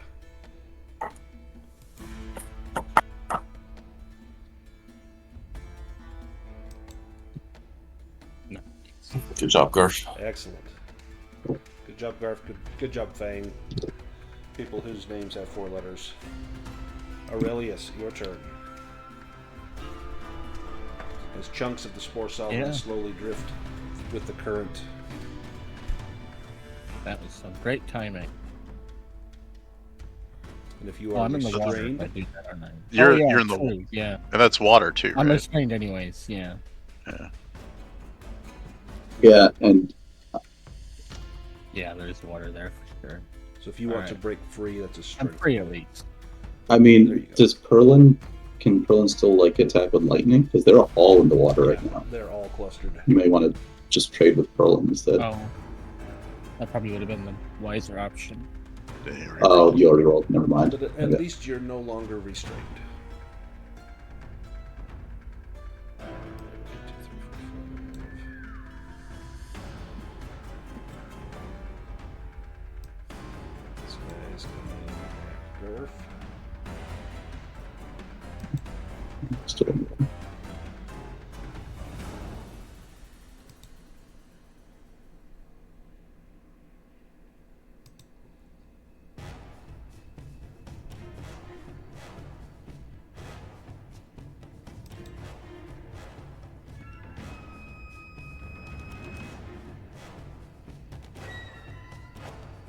And missed.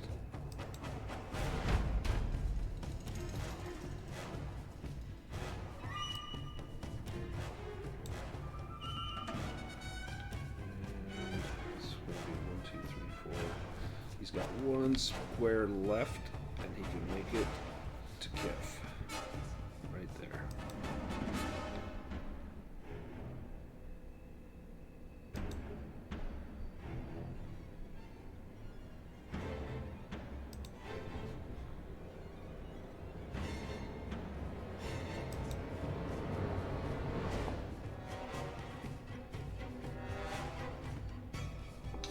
Kif, do you evade or parry? You can parry this too.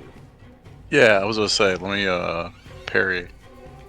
That I forget, that causes damage or no? What does that do? So what'll happen is you just make an attack roll, and then in fact you can select parry on there when you go to do the roll, and then it will deal damage to your weapon. As long as it does not exceed the durability of your weapon, you're fine. If it does exceed the durability, then your weapon is temporarily broken until you can make a crafting roll to repair it. What if I do it with the shield? So with the shield has much higher durability, and it's any strength skill, like any strength weapon-based skill, so you could use your swords to parry with the shield. Okay. We'll do that.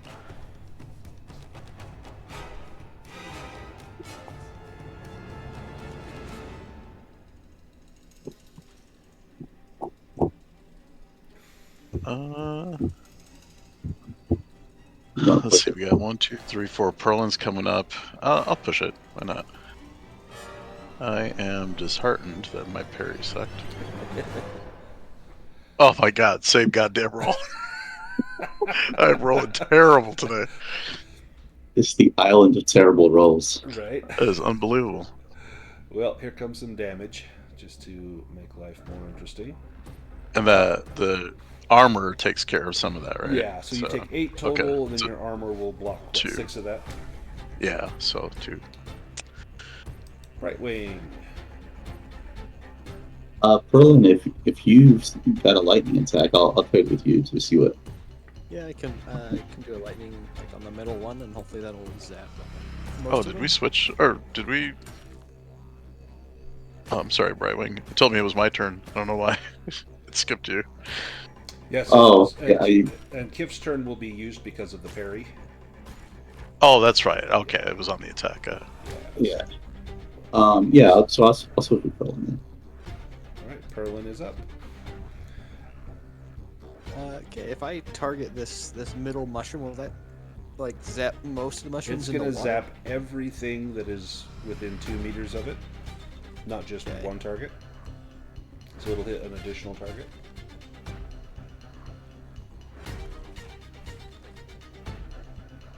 Oh, they're not clumped up enough for it to be like awesome, but.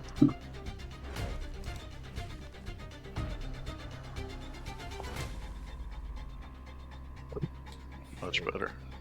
Alright. power level 3, so the first one will take 15. And then the first one next to it will take 8, and then the third one next to it take 8. Okay. So this one takes 8.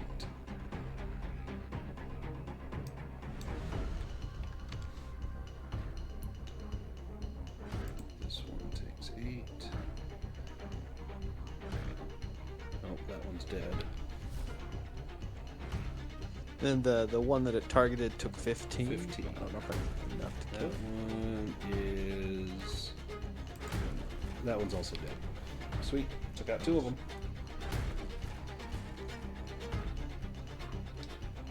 Kif, you used your turn to parry, so that was your action. Brightwing, back to you.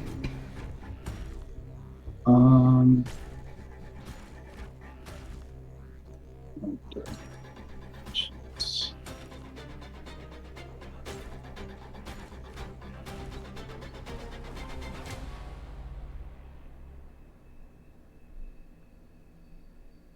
No, I'll try sling, I guess. Let's see. What else? Actually, you know what? This thing sucks. Just walk up and hit this guy because it's just going to attack me anyway. So.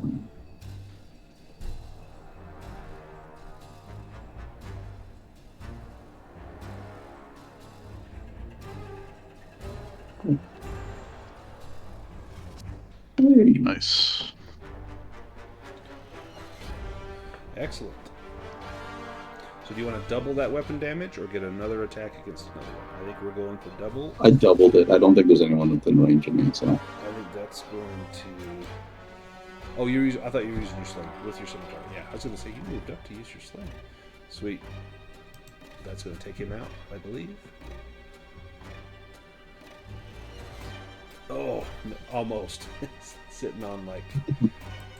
just clinging to the last vestiges of life here. Okay. Got 1 hit point. Garf is up. Great sword out. Garf's going after this guy.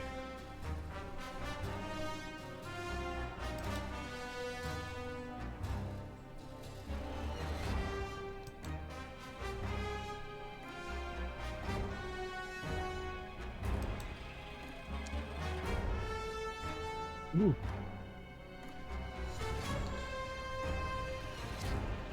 Well, maybe not.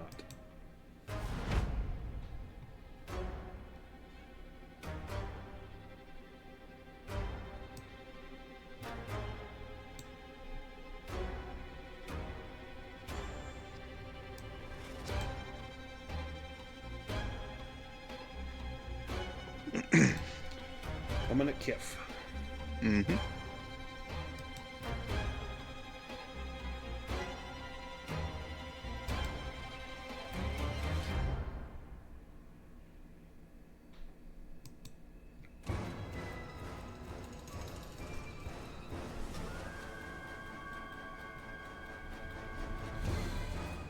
Is a hit.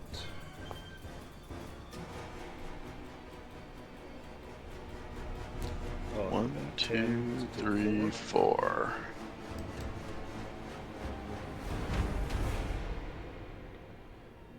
Let's check this guy's move. He's got 5, so 1, 2, 3. And then he can double move to there, and that's his turn. Fang and then Illyria.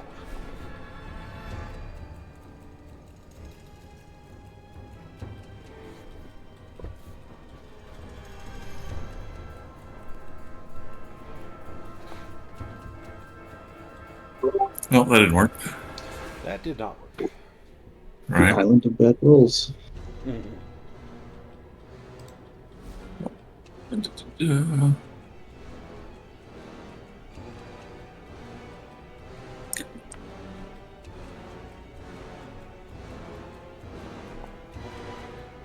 and then I'll back up I've got this jar full of mushrooms that restore willpower. I know Perlin's gone through about 35 right now, so He's just down there you can have, munching away. yeah. So here's a jar.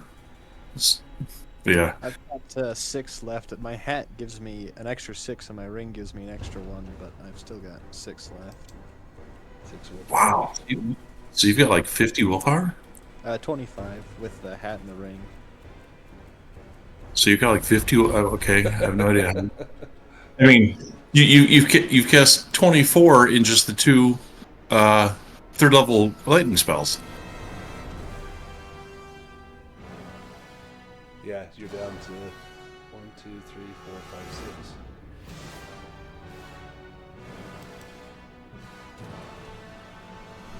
Blood drinker fungus.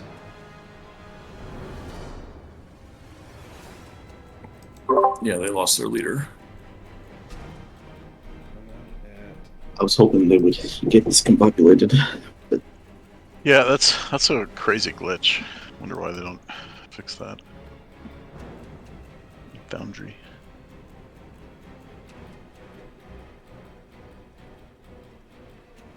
Well, that's going to be a hit, and I'm going to take them out of the room here. Does Kif parry or evade this? Yeah, I mean, I have to evade it for sure. And that's with a Bane. Oh. So I'm down. Okay, but you evaded. I didn't evade, right? Oh, I you succeeded. did. You succeeded. Oh. These guys.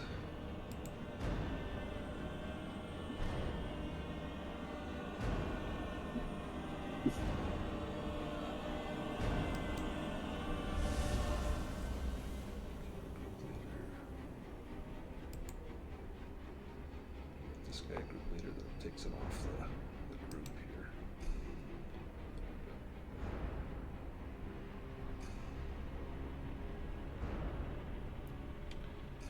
Blood drinker. Fungus.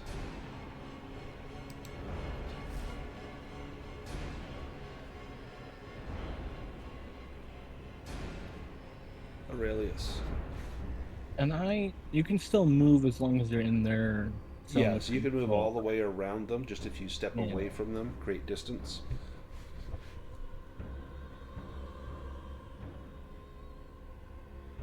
Like I could do that. Yeah. Mhm. Yep.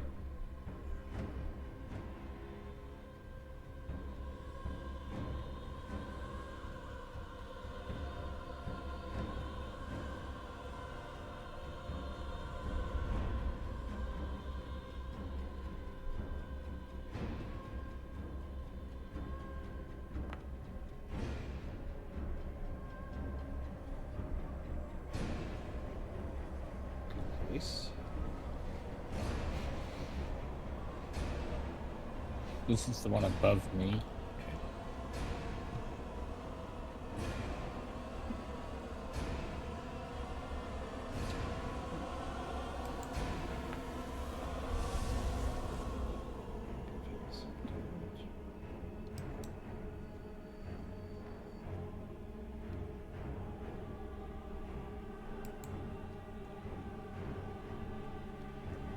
Deal damage.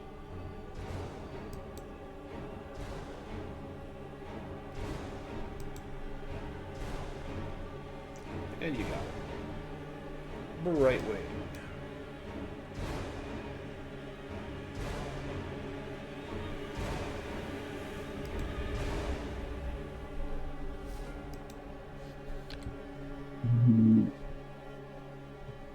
Kif, you've already used your action this turn, right?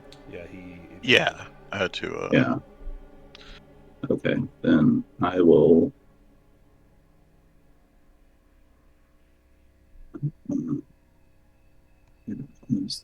The one that's next to me is the one that attacked me. Yeah, is that significant for you? I was going to try and attack him and like take him off No, the that's board. that's my point. Is like if you attack him, he's already used his action, right? So he can't like evade it either. Oh, okay. All right. So, fine. Try to get him. But it's not letting me choose the other one. But I'm attacking the one directly to the right of Of Kif? Kif. Okay.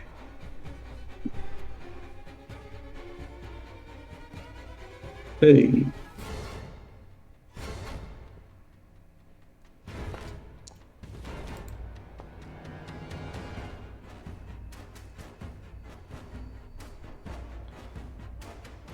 You deal 5, he had 5. Nice. He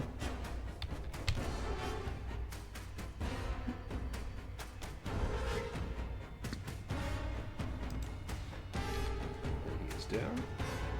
Fang.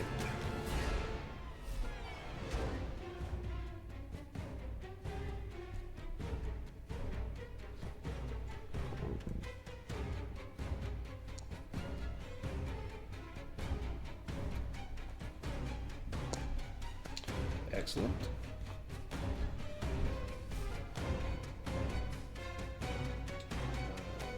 This guy, that's probably going to take out this guy. He was sitting at 1 hit point, so yeah, he's down. Perlin, there is 1 fungus left. Well, I will sling that fungus. Not quite. Kif used your action to evade. Mm-hmm. Garfield goes.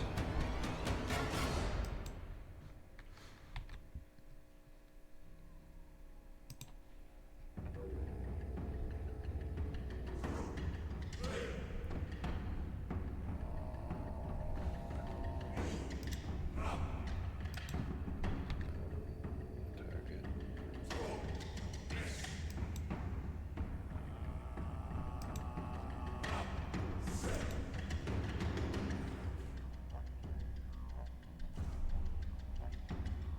Did we lose you?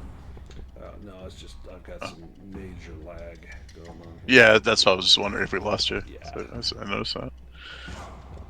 Let's see if Garth can get him.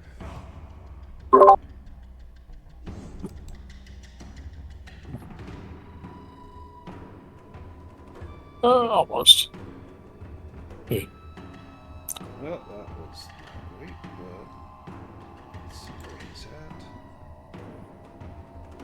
at. Could be enough. Could be enough. We'll find out.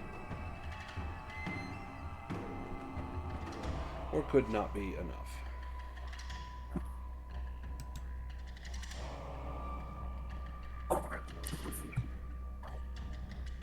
So, next is Illyriana.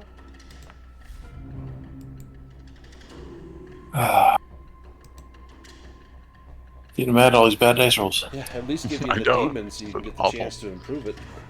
Yeah, that's what I was thinking earlier. I was like, well, all these horrible rolls, but none of them are demons. It's like, Oh no. Oh no, I've gone through 2 quivers full of arrows. no, you've got the demons. Yeah, I'm saying I didn't get any of those. Yeah, you're using somebody else's arrows. No, he only gave me 1. That's true. Like, make this count. Damn it. Oh man, still up. Okay, he's got 2 hit points left. 1 to Illyriana, 3 for Garf, 5, 6 Aurelius.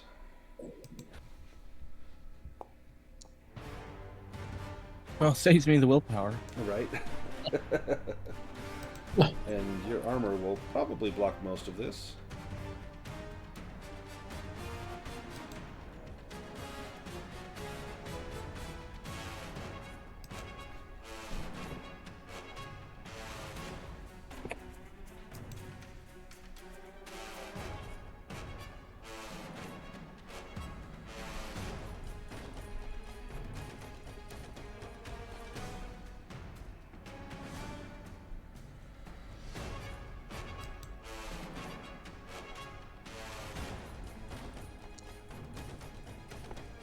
Nice. All of it. Yep, I'll block all of it. All right, who is going to kill this fungus? Let's go to round 11.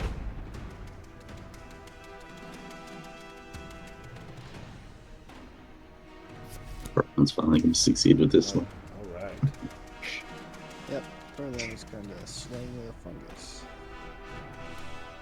And not quite. He'll keep trying. One of these days, just by dumb luck, you're going to hit something. Illyriana. It's not enough rocks in the world for him. If we had a mushroom the size and shape of a barn, you could probably hit that. Nice. Can you do 2 damage? He's got armor of 2, so he's got to do at least 4. I got it. Oh, yeah.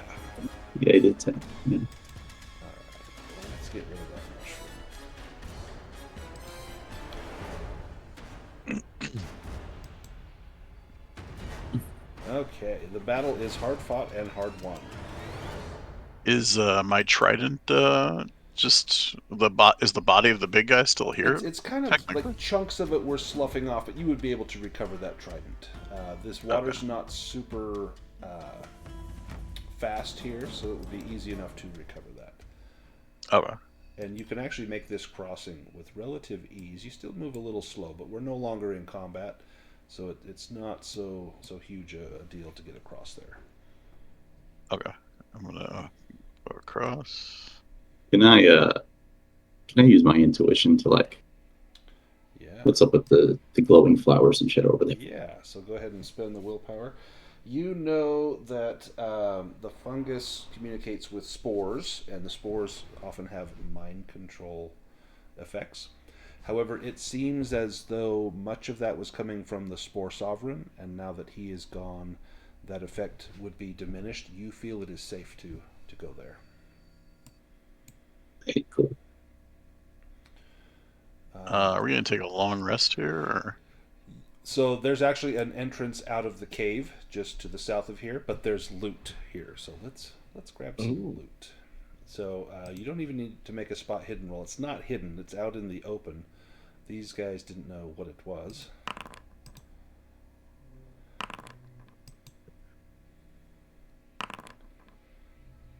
And it's like really shitty treasure. Oh, that one's good. 60 gold is good.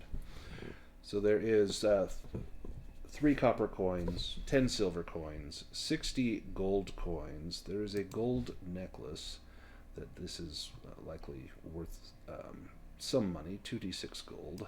How much is this necklace worth? It's like the price is right. The retail value of this necklace is 3 gold. So it's gold-plated necklace.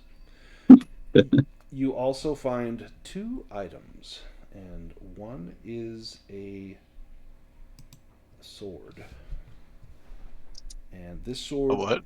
It's a sword. It looks to be of a similar design and decoration as the Dark Treader armor that you found. Mm-hmm. This is the Dark Drinker sword. Let me pull it up. And because I don't remember what kind of sword it is. Let me look. You said the Dark Reader sword. Dark Drinker. Drinker. Drinks darkly. Dark Drinker.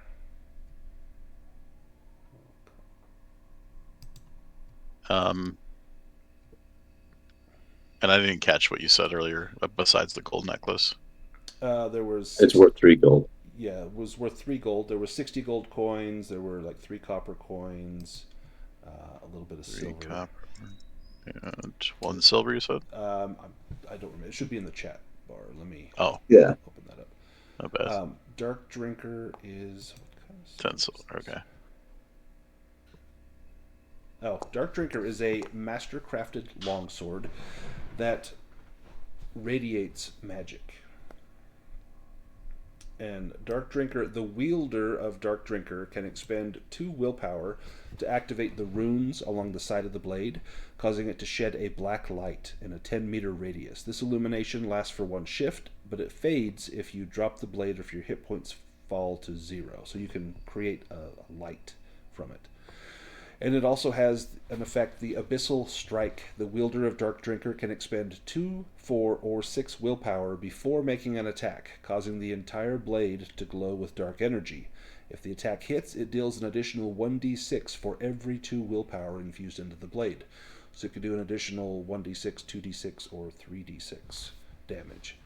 Who would like this master-crafted magical longsword? I think you were looking for a master-crafted weapon, right? Do you, Aurelius? I don't have a magic sword, but my longsword is master crafted. Oh, okay.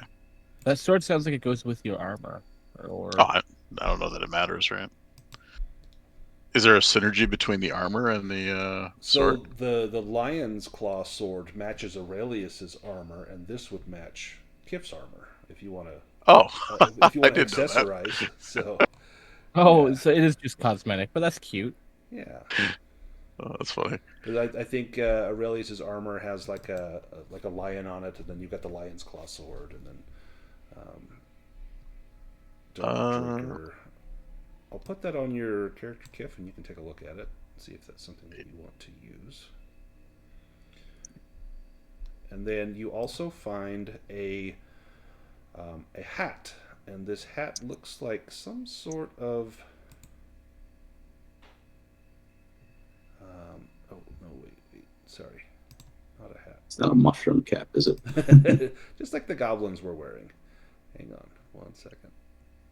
So, Aurelius, the lion's claw. I mean, if you want to look at that one or use this sword, either way, it doesn't really matter to me. It is a magic sword.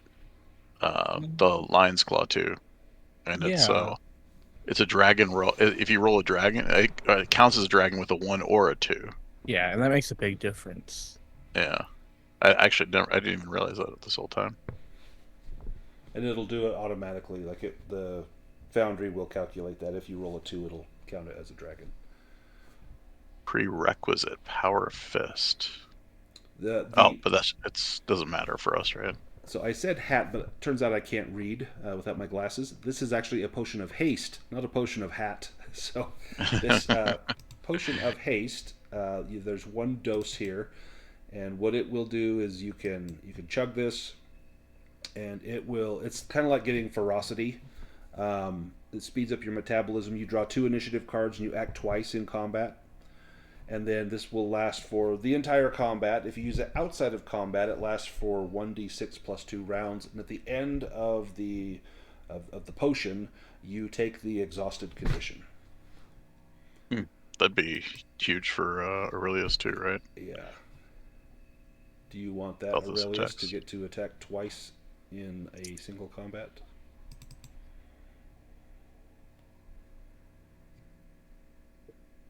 I will. I'll put it on your character sheet, and if you want to share it with someone else, you can do that. But otherwise, I'll drop it in there. This looks like this would be a safe place to rest, or you could head right outside and rest out there. I don't see the dark sword on my. Did you put it on his or mine? I think I put it on yours. Let me double check. Perlin healed Kif for 13, Brightwing for 4. Oh, thank you.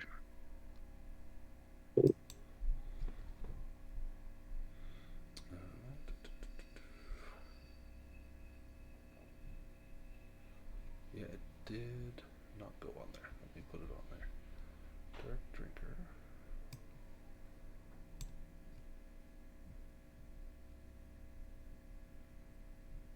There, now you've got Dark Drinker on your character sheet. Yeah, I see it now.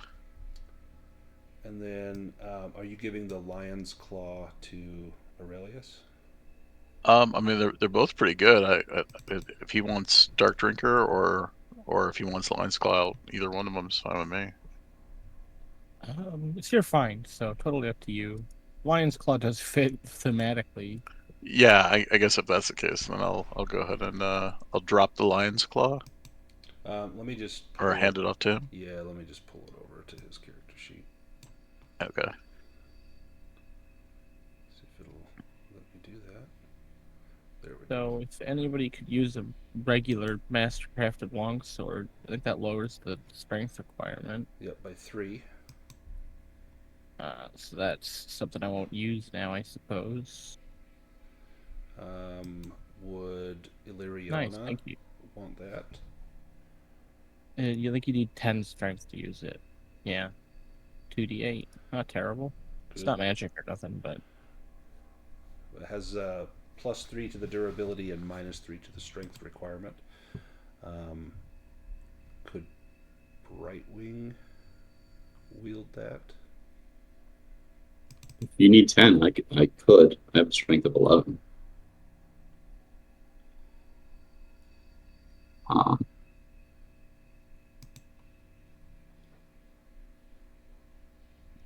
Does that mean like normally for longswords you need 14 or 13 rather? 13. Yeah. Yeah. Okay. I mean, I could if no one else is going to take it, but yeah, don't I can't often carry get it. I don't into have the the mix. weight, so I need somebody to take it actually. Alright, So that's helpful. Let me. I'll switch it over. Let me open up your character sheets, and I will get that. Yeah, I've got a short sword, which I guess I'll just drop if I'm getting this mastercrafted longsword. That short sword's a piece of crap compared to this mastercrafted, which is worth like significantly more money than the short sword. I think it's Isn't 10 it times the price times? Yeah, gold. Yeah. Well, do we want to head back to the town before we go up towards the one silver mine? We I could probably barely want to hear try. We probably. He was asking if we want to go back to town, but we probably want to try sleeping first. We're all still pretty banged up. Many of us fail to sleep. So at least Thorn the has town Oh. gives you spell something. now, so he can put people to sleep. Oh, that's right. Well, actually, I think if I don't pass this time, I think I just pass out. I've already skipped 2 sleeps. Like, is that how it works? Am I just have to sleep Yeah, now? on the 3rd shift, then you'll fall asleep and sleep for a whole shift. There we go. Longsword has been moved over. Do you want to sleep in here, or do you want to go outside and sleep? You If it's said safe. it was safe in here, right? Yeah, It if does it's feel safe in safe, here, yeah. might as well just sleep here, right? It's pretty in here. You have night lights. All right. I have. How are we on rations? Is everyone good, or? Yeah, everyone I have will 3 need rations. to eat if we're going to sleep here. Yeah, I have 3 rations, so I could split up if people need anything. I Is that also from have 3. the honey jar? I've got. Well, I've got. I thought you said the honey jar was like magic, right? Yeah, so it'll produce 3 every Yeah. day. Oh, you can take more, Yeah, but then it will so- stop producing. Yeah, so I've got the honey jar, so I've got 1 ration for I can take it, and then two for anyone else, and then I think I gave the rest of my rations to other people Okay. last time. Anyone need a ration if they're eating the honey? We also have that huge anyway. pike. If we start a fire, you could probably cook that pike. If someone wants to make Oh, a bushcraft roll, that would feed everyone. There's a fire on there the- is a fire. Yeah, so if you want to head over, you could cook that pike, and it would feed everyone. Oh, okay. Does someone have to like roll bushcraft Yep, or it's a bushcraft something roll. for that? I've still got the field kitchen, so I think that gets I you a think I boon thought- on that. yeah. So I can. Sure. Have a fish fry. Skills. Does someone have Bush- Old Bay seasoning to put on there?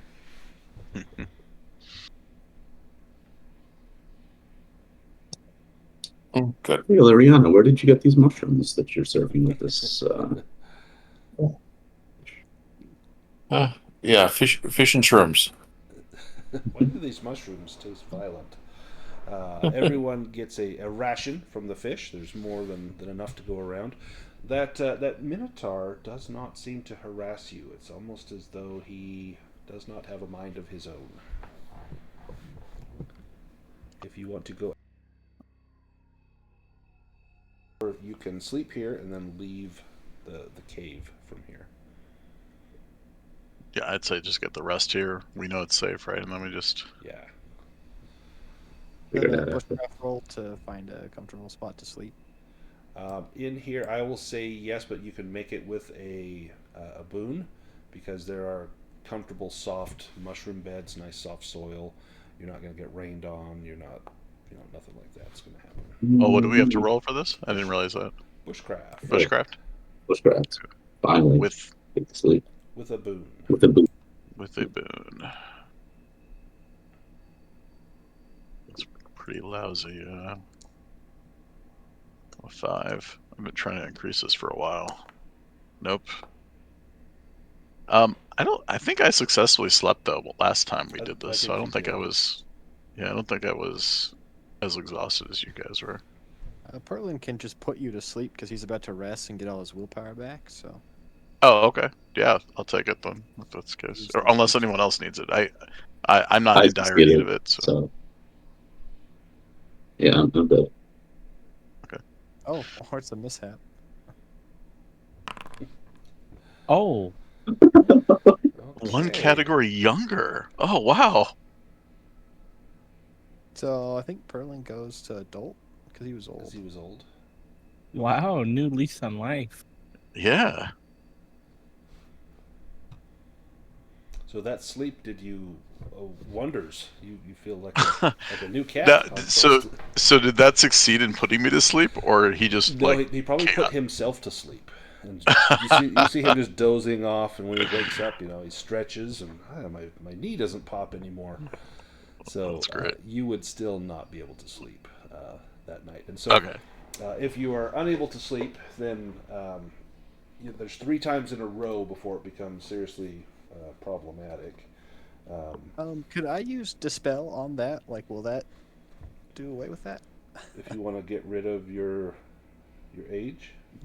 Yeah, because that actually affects some of my stats that I would rather keep. Yeah, the attributes thing. Yes, I it can't says see the yours, effect but is permanent, but it is a magical mishap. Yeah.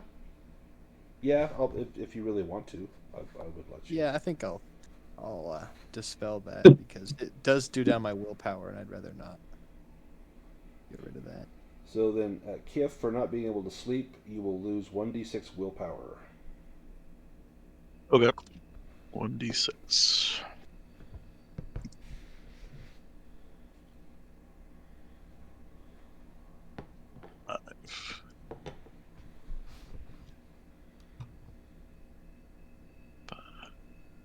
Okay.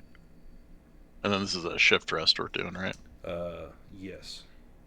But it doesn't really, I guess it doesn't really affect me. I just lose the 5 willpower and. Yep. Okay. Do we head outside? Yeah, it's a new day now, right? Yeah. Do you guys want I think the only a break? We'll probably go for like another hour. But do you want a break, or do you just want to push through? It's up to you guys. I can push through. I'm fine. Anyone need a break?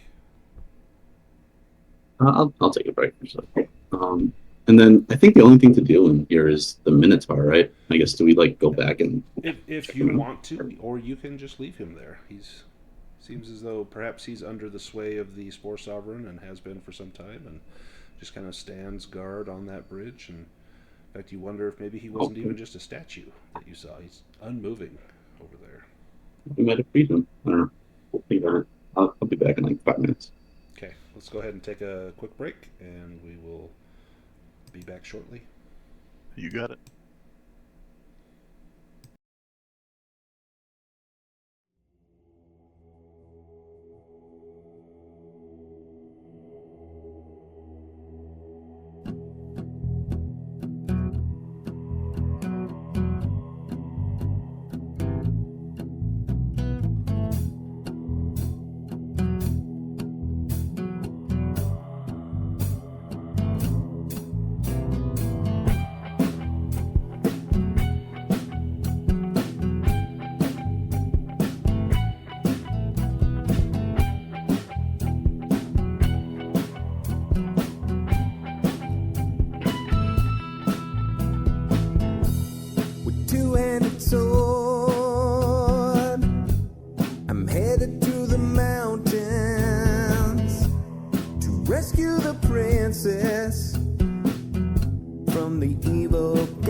Ignore all the signs of impending danger, because I'm a fighter and not some crappy ranger. 47 hit points and a high dexterity, 17 for strength. Kobolds are afraid of me, crafted from numbers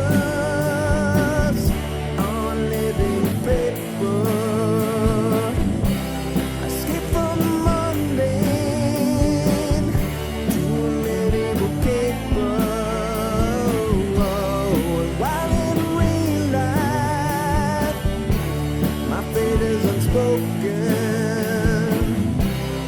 Hero roll of the dice, and my fate is unspoken.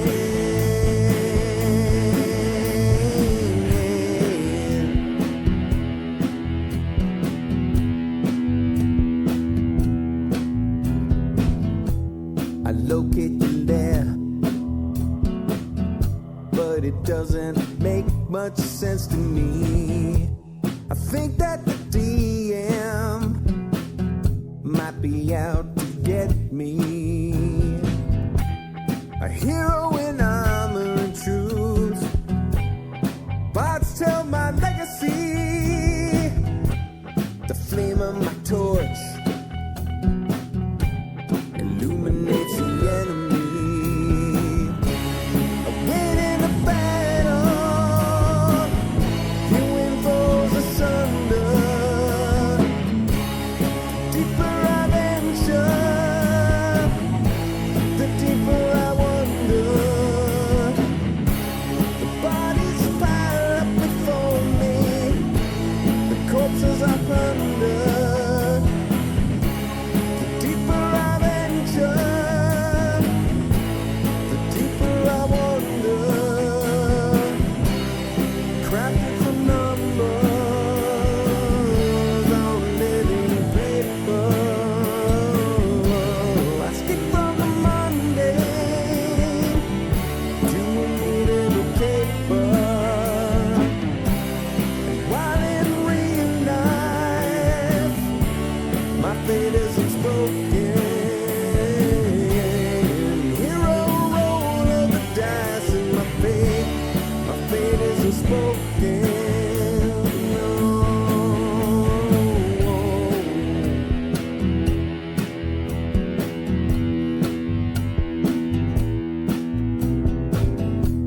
I drink my last potion, I charge through the open gate. The flame of the dragon tried to seal my awful fate. With a handful of dice, 5 times I roll 20. The dragon goes down, the DM will bloody. I leave with the princess, a satchel chock full of gold. We head to the tavern, where my mighty tale unfolds.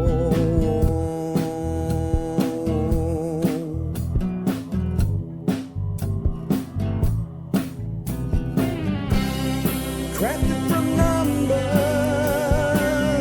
on living paper. I skip from the mundane to a medieval caper. While in real life, my fate is unspoken. Hero roll of the dice, and my fate is unspoken. The king honored me with a mighty crossbow. It's blessed by the elves, he said. I thank him and I go.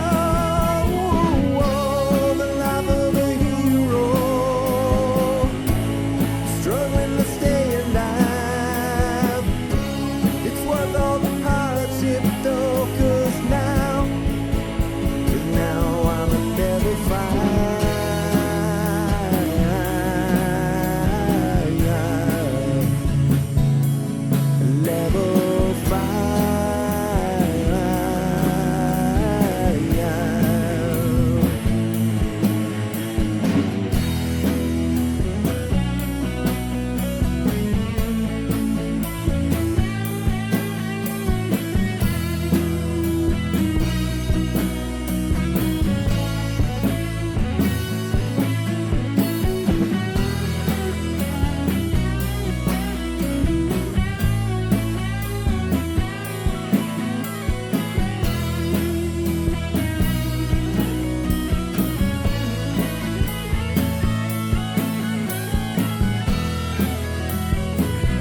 am back. As soon as everyone's here, we will push on. I'm back. Ready whenever. Excellent.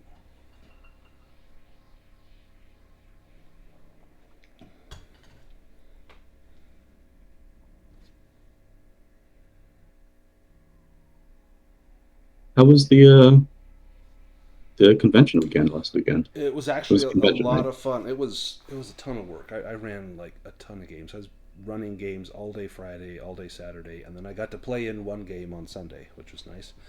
And when the day first started, I'm like, oh, I'm never gonna.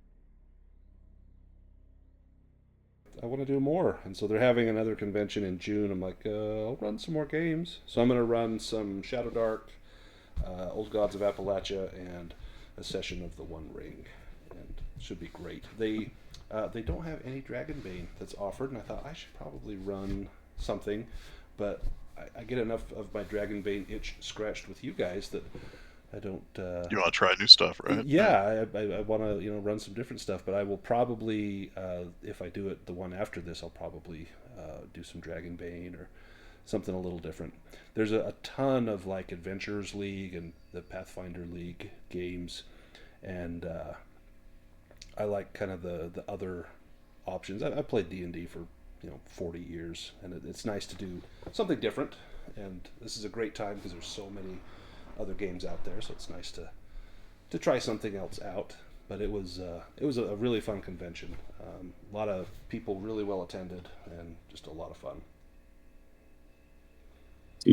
Was it local to you, or did you have It to was. travel further? Yeah, it's about an hour away, so end up getting a hotel for a couple nights, and rather than commuting back and forth, because I was running games from like 9 a.m. and getting done at like 11:30. I'm like, I don't want to drive home. I'll just Yeah, that'd be a pain to drive Yeah, for 2 hours every day on top of that. right.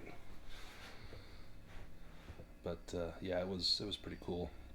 They had a ton of vendors. Nobody like huge in role playing. It was mostly a board game convention, so the board game side was just really really big, and then the role playing was, I mean they had, I don't know, 30 tables maybe set up for role playing, and just constantly, as soon as one game's done, the next one's coming in to start, and people are staying pretty close to the schedule. So speaking of playing and Dragonbane and the schedule, we got about 45 minutes to an hour left in this session.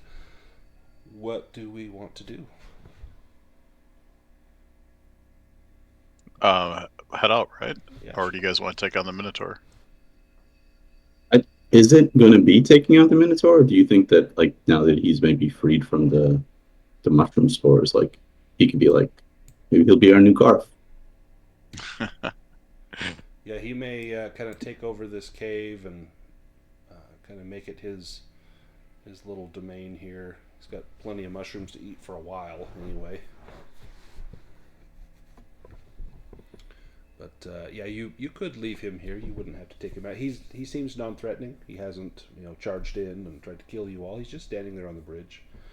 It looks as though his mind has probably been broken by the Spore Sovereign, having spent too much time in here. It sounds like a coin flip. I'm fine leaving it, I guess. Yeah, if he's not a threat. I don't know if there's anything. Are we looking for anything in this cave? I don't know that we. It was an interesting spot on the map. Like, hey, let's see what's in there. Right. And it turns out there was a lot of enemies and some decent treasure, some experience to be gained. Let's head out to the map. And as you come out, something strange has happened. Sorry, did you want to say something? Well, I was just going to say, is everybody back? I just want to make sure, because Reese was still on mute. Reese, are you here? Maybe Reese is not back yet. Yeah, good. I'm here. There's Reese. Oh, okay. Excellent. As you head outside, something is different, and you notice right away what it is. This entire time you've seen the approaching darkness, and when you come out of the cave, the darkness is upon you, and in every direction that you look, you see that that wall of darkness has now overtaken the glade. To the south, you can see that there is sunlight, but to the north, it's as though night has fallen and the sun is but a faint glimmer up in the sky. You know that with this approaching darkness that the nightkin will be able to roam unchecked day and night. And as that gets closer to Nordrose, the village where you came from, they will be helpless against whatever may come. Your mission has always been to find that sunstone. It was not in this mushroom cave, this magical glade. Garf again impresses upon you the desire he has to head north to the Boar's silver mine to take out Yagak the Troll and his ilk, knowing that that is one of the main strongholds of the Nightkin in this area. But he will defer to the party as to where you go. I know some have mentioned maybe going back to Nordrose to find, or to maybe reprovision, or maybe repair a bow, buy some more arrows, or you can head north and try to follow those fire fairies. You did see some signs of them last time. They either went north or south through here. Perhaps you'll be able to get back on their path.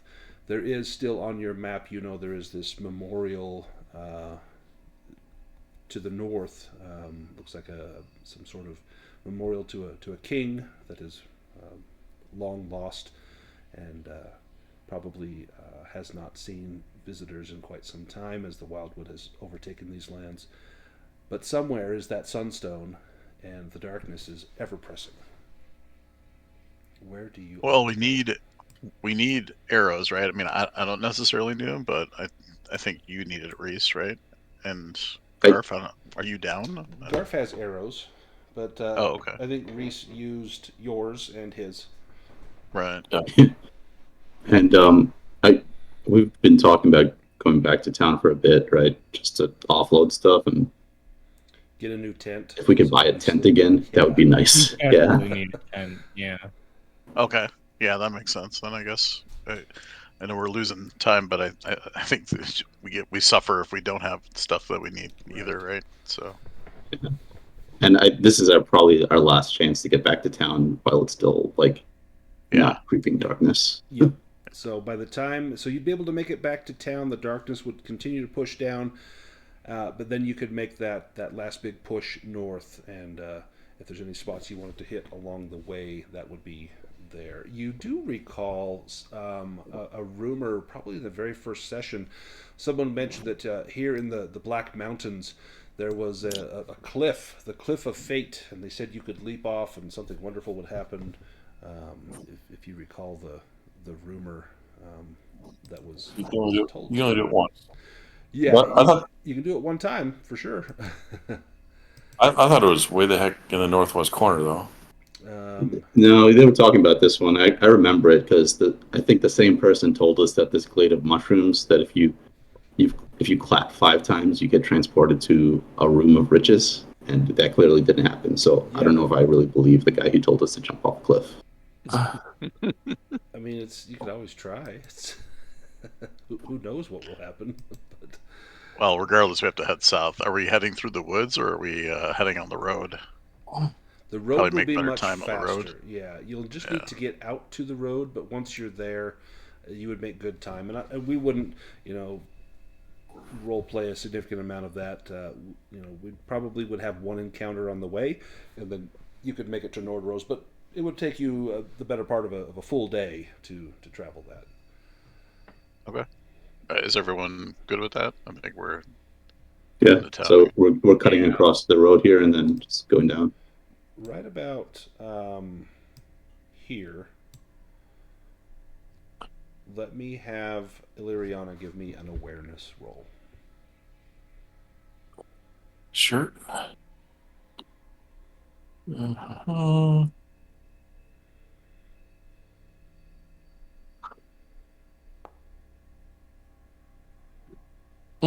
So you've been looking for signs of the Fire Fairies passage, and You thought they either went north or they went south. It does not look like they went south. You have not seen sign of their passage for the full day. It looks as though they did go north. So this is not the direction that the fire fairies traveled in. Has Garth abandoned us since we're going south? Yeah, Garth, he bids you the best. He says, meet me at the silver mine. I will await you for a full day before I go in and have at them. And he thanks you for helping to rid the Wildwood of much of the danger, but he says there's still yet much to come and no time to waste. And so he does. You have to wait. You have to wait like 3 full days. Yeah, it's going to be a couple of days. I mean, it'll take him. You'll be a day down and a day back to get where you are. So yeah, probably at least 2 to 3 days. He says that he will stop at the Temple of the Morning Sun to ensure that they are holding up against the press of the Dark Horde that is surely coming down from the mountains. If you see our donkey and wagon, try and grab him too. Yeah, he'll bring them along.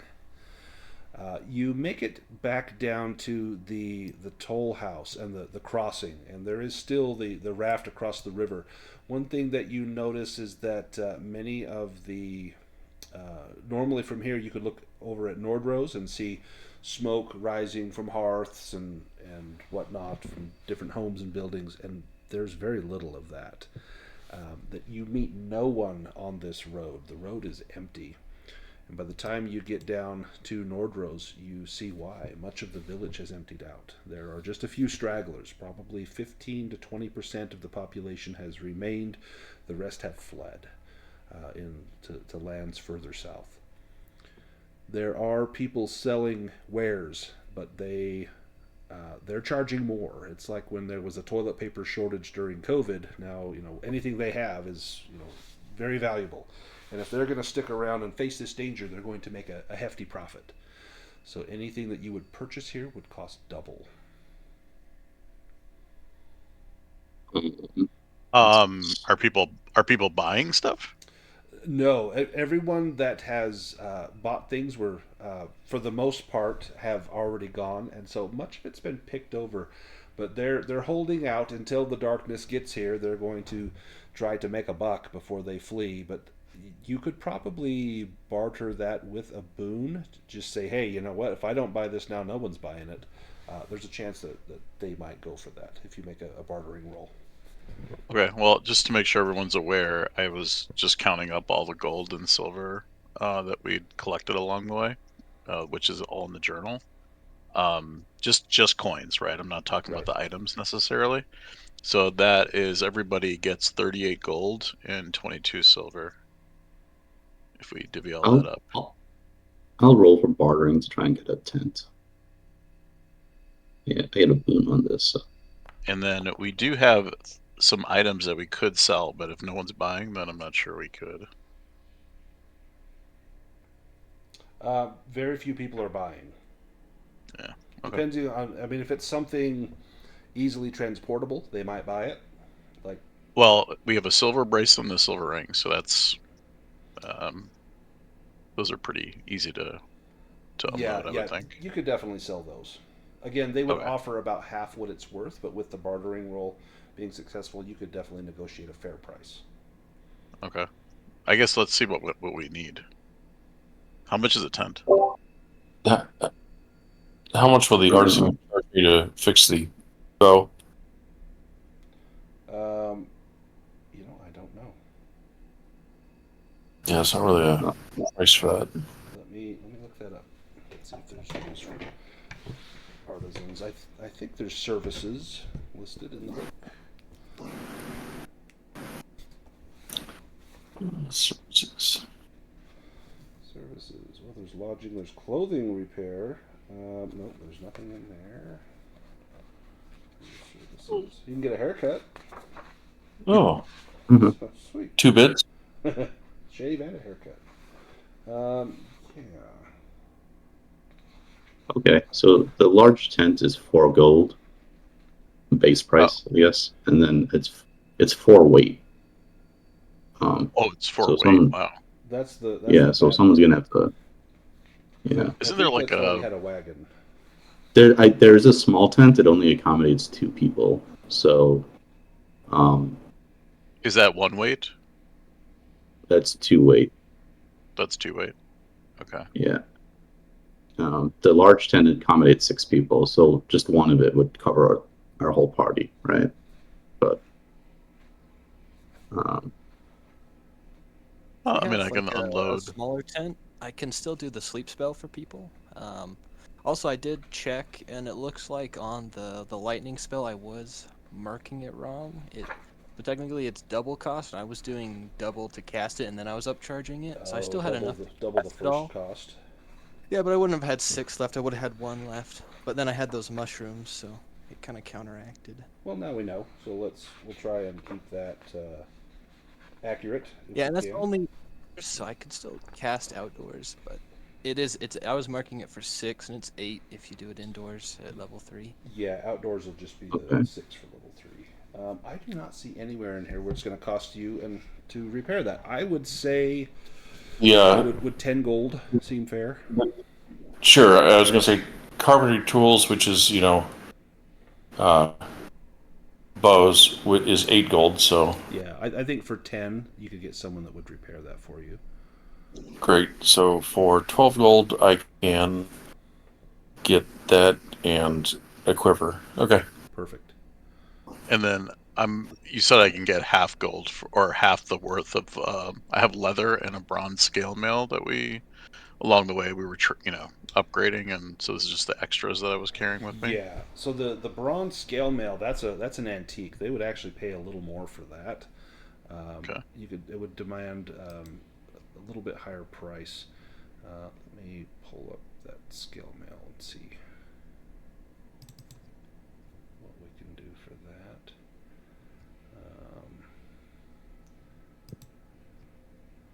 That is, yeah, they'd do, so seriously, that's probably like 200 gold if you could find the right collector, which here in town right now you're not going to find that.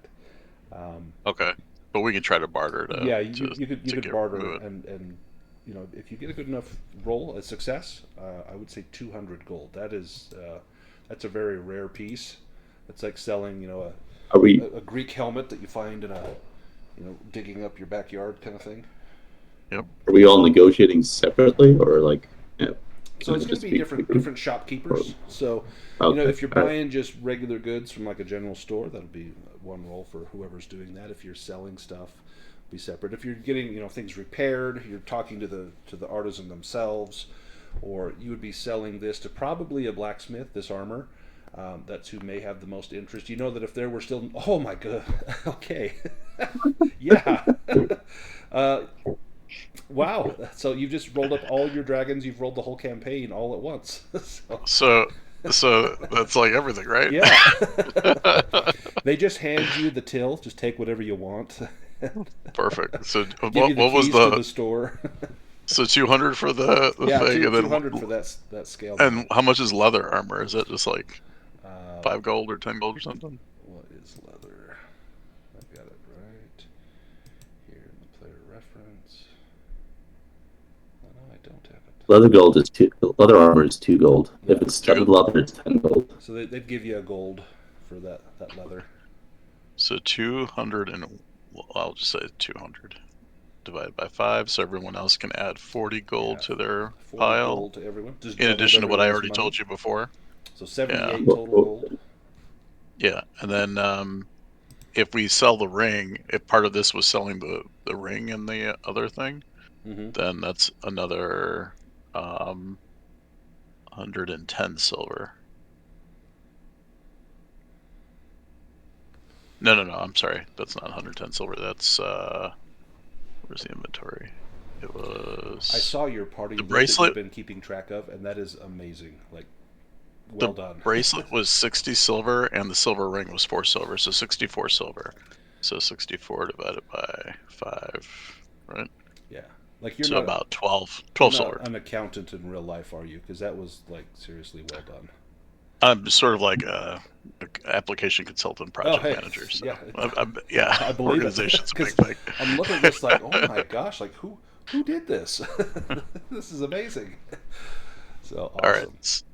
So yeah, so everyone gets another 12 silver in addition to the 78 gold altogether. Excellent. And I net 9 more gold. Yep. Uh, From the book, and then getting your bow repaired, getting a quiver and a backpack. right, so- Anything special that anyone wants to buy that's not like in the general like equipment list? Any other services? I would like to sell the short sword I had, which So arms and armor, they're definitely buying. People that are staying here, they want as many weapons as they can get their hands on. okay. So this is worth 8 gold, or are they just going to give me 8 gold for this? They'd probably give you 6. Okay. Sure. I guess everyone gets 1 gold. I'll divvy it out. Or divide by 5, right? I'll take the extra. You did have to carry it out. Yeah. How many field rations can you carry? I think 8. 8. So It says in the store that like I think it's like 4 rations counts as 1 weight. Yeah, each ration is 1/4 of a weight unit. oh, okay. So Yeah. then we have to hunt for the rest of it, right? Yeah. Basically. Yep. Yeah. You Okay, basically so- carry Well, a week's worth. Yeah. And then is there a backpack or something that you can There carry more is, stuff? so you with? can get a backpack, which will I think it adds 2 to your carrying capacity. Okay, so I'm gonna get a backpack, and then how much is a backpack? Let me pull that up. it's surprisingly expensive. It's like 3 gold. Yeah, 3 gold for a backpack. It increases your carrying capacity by 2, and you can only have 1 backpack at a time. Okay, so I'm gonna get a backpack. And it doesn't weigh And then- anything, so when you wear it, there's no weight there. Right. Okay, so let me add a backpack. Can I just type it in, or do I have to add it as a? It's under gear. If you go to the journals, like under the Dragonbane rules, there will be like a full list of gear. Oh, that's right. Or Yeah, I yeah, can, yeah. if you need, I can just drag it under your character sheet. You should be able to Gear, drag and drop. Yeah, I'm there. I'll And then do under it. containers, the first thing will be backpack. Containers. Or you can search the journal entry up at the top. Just type backpack, and it should pull it up. It actually didn't work for me. Oh, did I it just work? tried it. Oh, shoot. If you go to the items, the little suitcase, Yeah. actually, I don't know if I have those all. Let me see. It should be under containers from looking Yeah. at my rule thing. So, And then do I have to say that the rope is in the backpack, or how's that No, work? it'll just add 2 to your carrying capacity. So then, I think that Oh, you, okay. you can. I think you can specify that it's in there. No, that's perfect, because now I have room for 4 weight 4. items, Yeah. so I can carry the tent. Oh, perfect. There's also I think it's a heroic ability in the Dragonbane book that lets you, I forget what it's called, it's Load Master or something, lets your carry capacity equal your strength score. Oh, wow. Oh, wow. Yeah, my So strength is 17, If so that'd be good. Aurelius had that, we could put saddlebags on Aurelius and like put even more gear on there. All right, so I'm gonna get a large tent. Why didn't that carry over? There it is. Okay, so now so now I have a large tent, rope inside my backpack. So I need to get rid of 4 gold, and the backpack was 3 gold, so 7 gold. And I added the Cliff of Fate to the map there at the Black Mountains. did we lose that spyglass when we lost I think our we've been Duckman using friend? the spyglass. I think we still I have it. Okay. You have it? Okay. Yeah, I think Illyriana was making Just- all the bushcraft rolls for Okay. finding the way.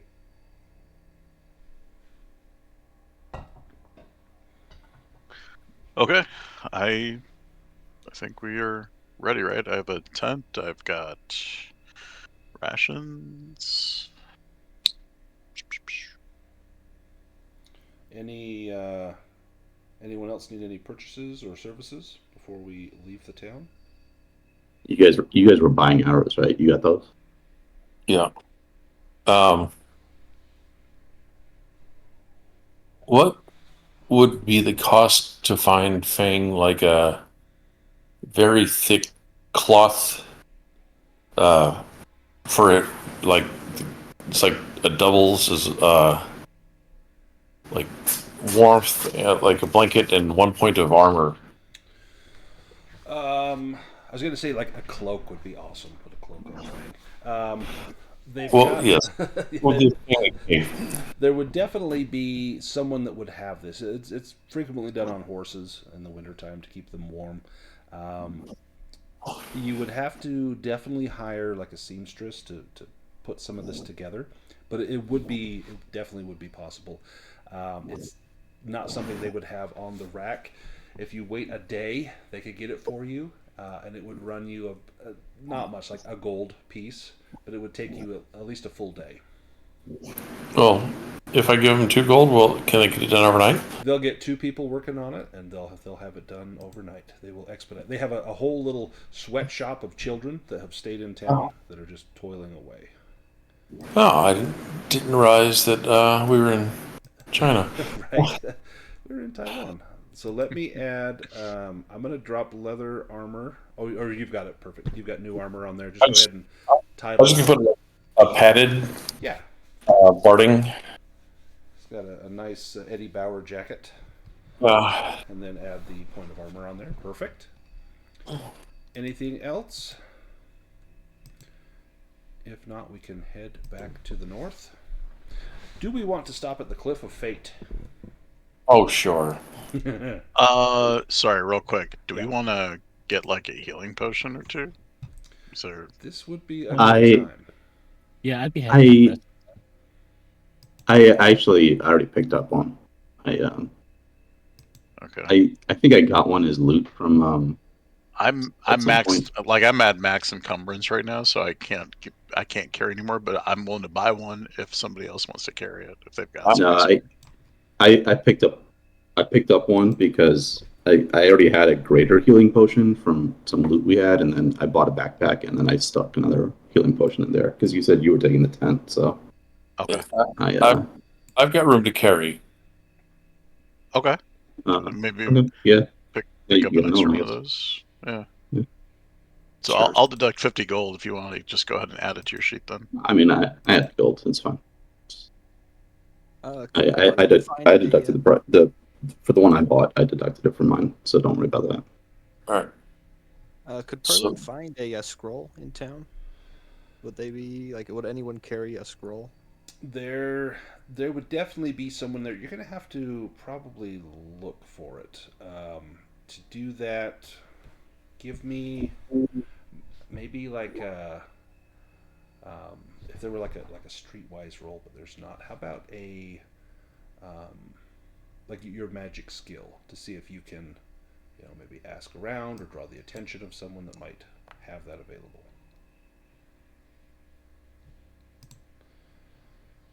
Yes, so you can. There's limited spells will be available. You are elementalist. Animist. I was just hoping to find it's a level 1, the banish spell. A level 1 will be much easier. Give me a languages roll. If you pass that, then that would be available. All right, and then how many? I know it's based on your intellect. How many spells can you have prepared at any given time? It's your intellect, like your base modifier. So mine's with the hat is 18, so I could have 7. 7 spells prepared. I've got 6 prepared right now, so I could prepare one more. And it should, because you should be able to check the box for preparing spells, and it will only give you as many. Yeah, and magic tricks don't count for prepared they do not count. Spells. So, yeah. And I think I have said before that a scroll is like 150. Yeah, for a level 1. For level 1. So, right. yeah. You said languages, sorry? Languages, yeah. Oh, yeah. Yeah, you would be able to find Banish. That would be fairly common animist spell. And then you could learn that. You would have to use, like at the end of your session, an advancement roll that would be used on animism. You'd have to use that to learn, and then it would be a languages roll. Yeah, I had that miscast, so I already have a check mark for it. Perfect. You can use that one.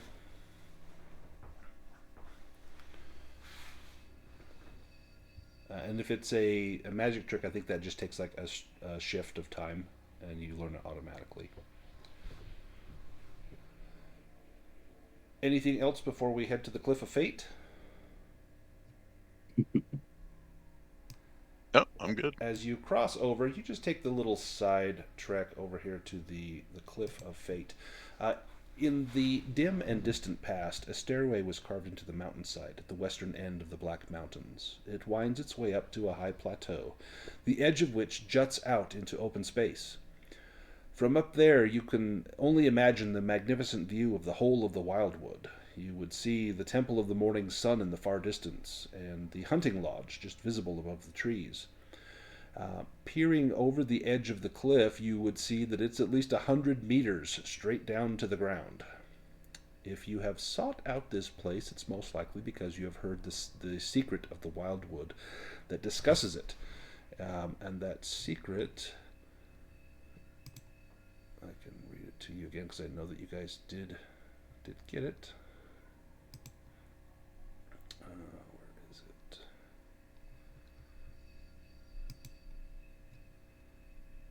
Where's the secret of the Wildwood? That at the western end of the Black Mountains there is a high mountain plateau. Anyone brave enough to throw themselves over the edge of the cliff will have a wish granted by the gods. Is it me that's lost? What could go wrong? Do you scale up to the top of the cliff? And if so, who goes?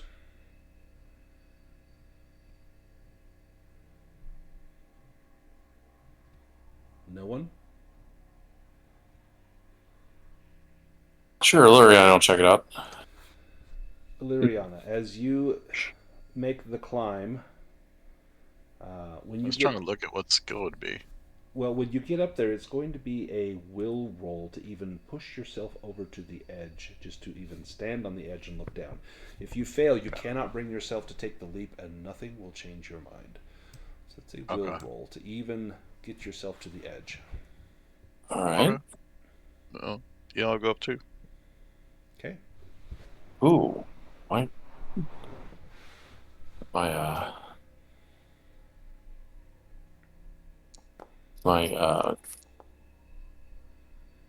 Does a tie make it? A tie makes it. Okay.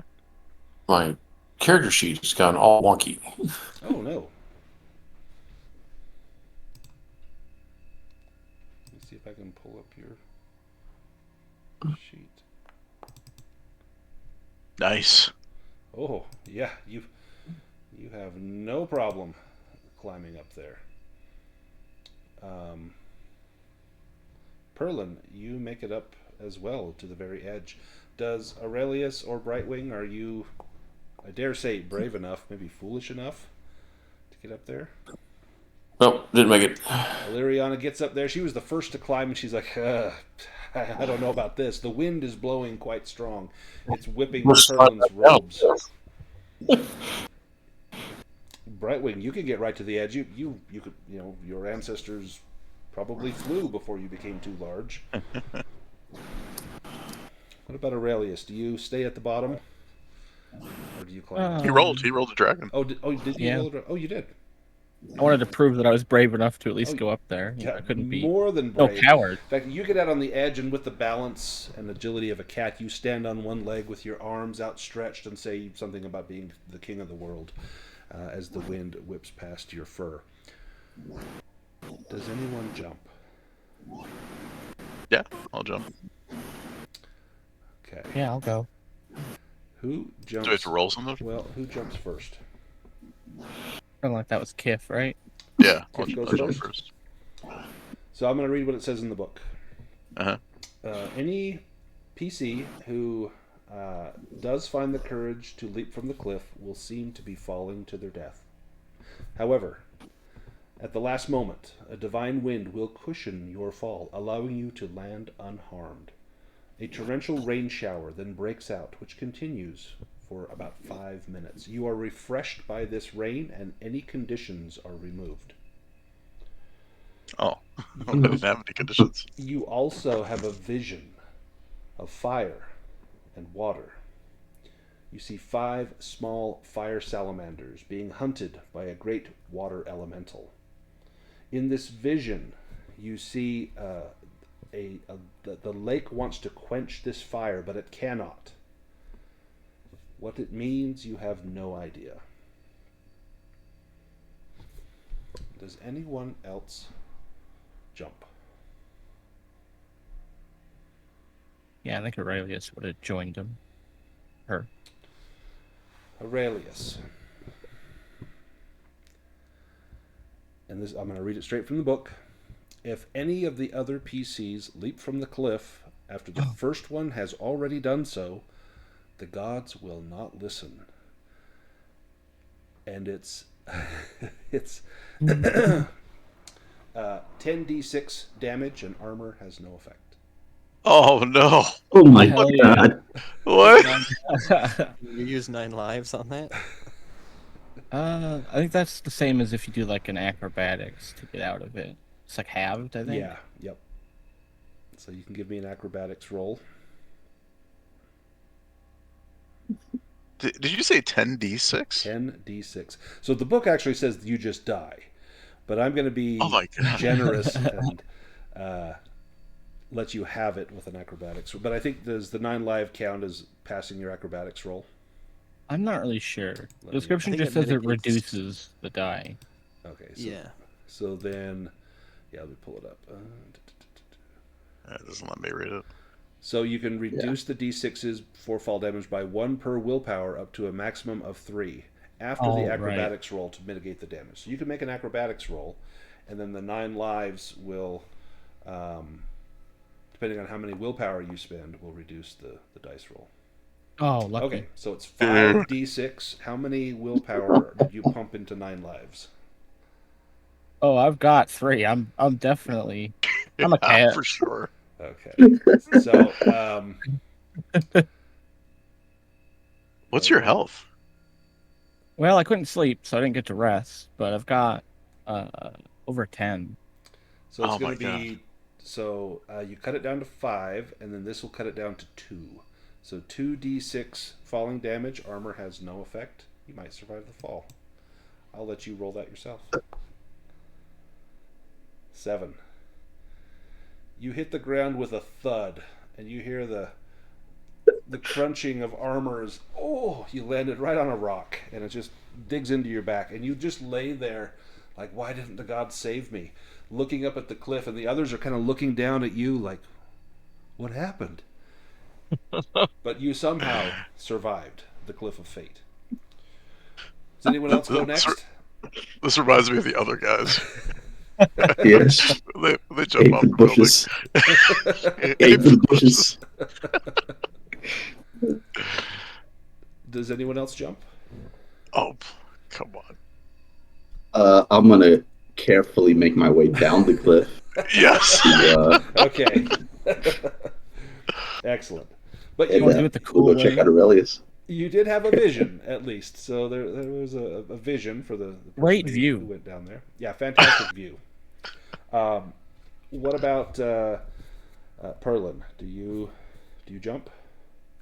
I think Perlin looks down at Aurelius and shakes his head and walks Nope. back over to the stairs and goes. If anyone Down. could have survived it, it was Aurelius. Landed on my Seriously. Yeah. Oh, Wow. I mean that heroic ability saved him. No one else had that. Oh yeah. They would have died. Well, Perlin does, but yeah. And that Oh, heroic yeah, build yeah. kind of overpowered. It also works for death saves. It gives you a Yeah. boon on death saves if you use it. Wow. Oh, is that cat specific? It's not something Yeah. you choose. Yeah, Oh, okay. it's their like race ability. Yeah, that makes sense. Not lives. Man, I felt kind of bad until now. Now it's cool, but I was like, Yeah. oh, jeez. He meant to do that. I'm like holding Aurelius, waiting for Brightwing to get down here. Yeah, All right. So, I am where's going to this help say at? that Aurelius, just because it was this catastrophic thing, give me a Constitution roll, and if you fail, you're going to take a critical wound. Yeah, I was kind of thinking like that is a Yeah. huge fall. I break my leg or something. Yeah, Like, and Perlin can fix this for you with the treat wounds, but still, it's kind of cool. well, see, I meant to do it. Landed on my feet. Yes, you did. Nice.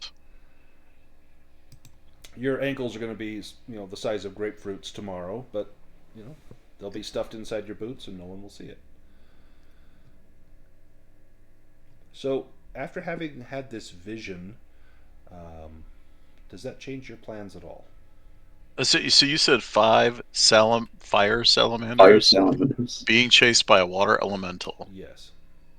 and then I didn't quite catch the next sentence And after that. it's as though the lake was trying to quench the fire, but could not. Lake was trying to quench the fire but could not. I don't even know what that means. Did I get a sense that it was that long lake that's on the map, or? It's possibly there, or maybe the lake that you have already visited. And Oh, that one up by the temple. yeah, by the temple. Well, I mean, we got to head up that way anyway, right? I mean, at least up the road, far enough to the temple, and then I guess we can just go to the Boar's Mine. Gonna make Garf wait. Is We have time to decide it, I think, right? Oh, yeah. At the end of the day, let's just take the road up and. to what's Aurelius' health at? Does he need a He needs I'm healing at like right now? 4. 5. I got 5 health. Is it 5 out of what's your max? 17. 17's I was 12. also hurt Okay. as well before that fall. I had Yeah. like 7 health down or something because Once I couldn't Perlin sleep. Makes its way down, Oh, so he'll, we heal you. we spent the night in town. I'm assuming because waiting for the wolf armor to be made. You guys could have Unless you stayed would've at had full an rest. inn, and you would not need to, make a bushcraft roll because you would easily just sleep in the inn. So you would have been Okay. fully healthy. Yeah, Perlin. Alright. Any damage you took from that fall, Perlin heals you for 11. So considering if I was at full health when I fell, I'd be back at full. Yeah. Yeah, you Yeah. get Okay. up. You're trying to, dust yourself off, and Perlin's over there vigorously licking you, trying to heal your wounds. And somehow that licking seems to do the trick and makes you feel much, So much if better. if we cat have thing. a stretch rest grayed out, that only comes back if we click like on the shift rest. Yep. Right. Yep. Okay. Let me do that then. Yeah, so you would all have done a full shift in town. Okay. So where do we head? Just heading up the road, right, guys? Yeah, are we going to stop by that long, skinny lake, or up to the other lake, or are we heading up to the silver mine, or there is that memorial? We could stop by the lake. I think this is the lake, like the island in the center. I think Isn't that is the wizard? there's like a magic tree with like Yeah, healing the fruit or wizard something in there. Yeah, Longstride was looking for some sort of apple or something. I mean, I don't mind like just peeking over there, especially since now we've got like a second reason to check out a lake. Sure. So as we head up here, and it'll take us roughly a full day to get over to the lake. We can follow the road for a good part, and then we will need to make a bushcraft roll because we are going across country. So I think Illyriana is the best suited at that. It has the spyglass. And with the map, that's going to be with a full boon. Excellent. And you make it to the lake. Let me put the name of the lake on here. Lake Igra. And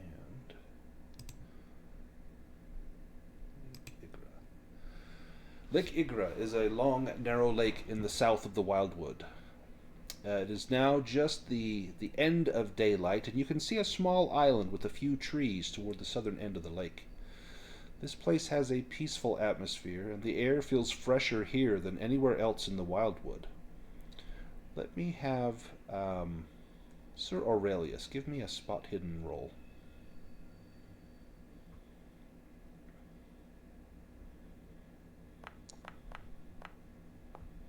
Oh, I thought that was a 6. That would have been it, but nope.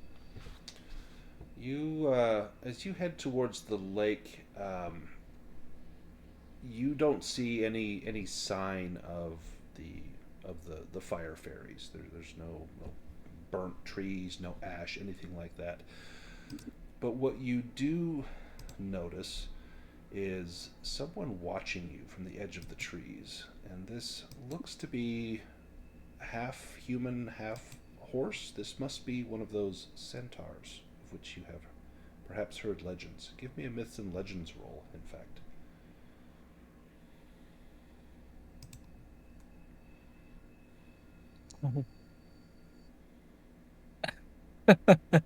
Oh boy, with a 5. You don't know if they're friend or foe. You have no idea what centaurs are all about. But she looks rather imposing, rather large, and somewhat fearsome. And she's just watching you from the other side of the lake. Yeah, I mean, they don't seem to be interested in bothering us. I suppose I might, give a salute or like an acknowledgement that they're there, but we're not interested. Of course, to let my friends know as well. She rises up on her hind legs, her forelimbs kind of pawing at the air. She raises her spear, whirls around, and slowly canters into the trees. And then you lose sight of her. What is everyone else doing here at the shore of the lake? So I'm just looking out, I guess, to see if there's any kind of activity on the lake, like the fire salamanders or the water elemental, anything. Yeah, anything that catches your eye anywhere. Give me an awareness roll. Not great. I mean, we're not in combat right now, right? No, Can I not pop my helmet off just yeah, so that absolutely. You would see better with that anyway. Yeah. 2. Oh, excellent.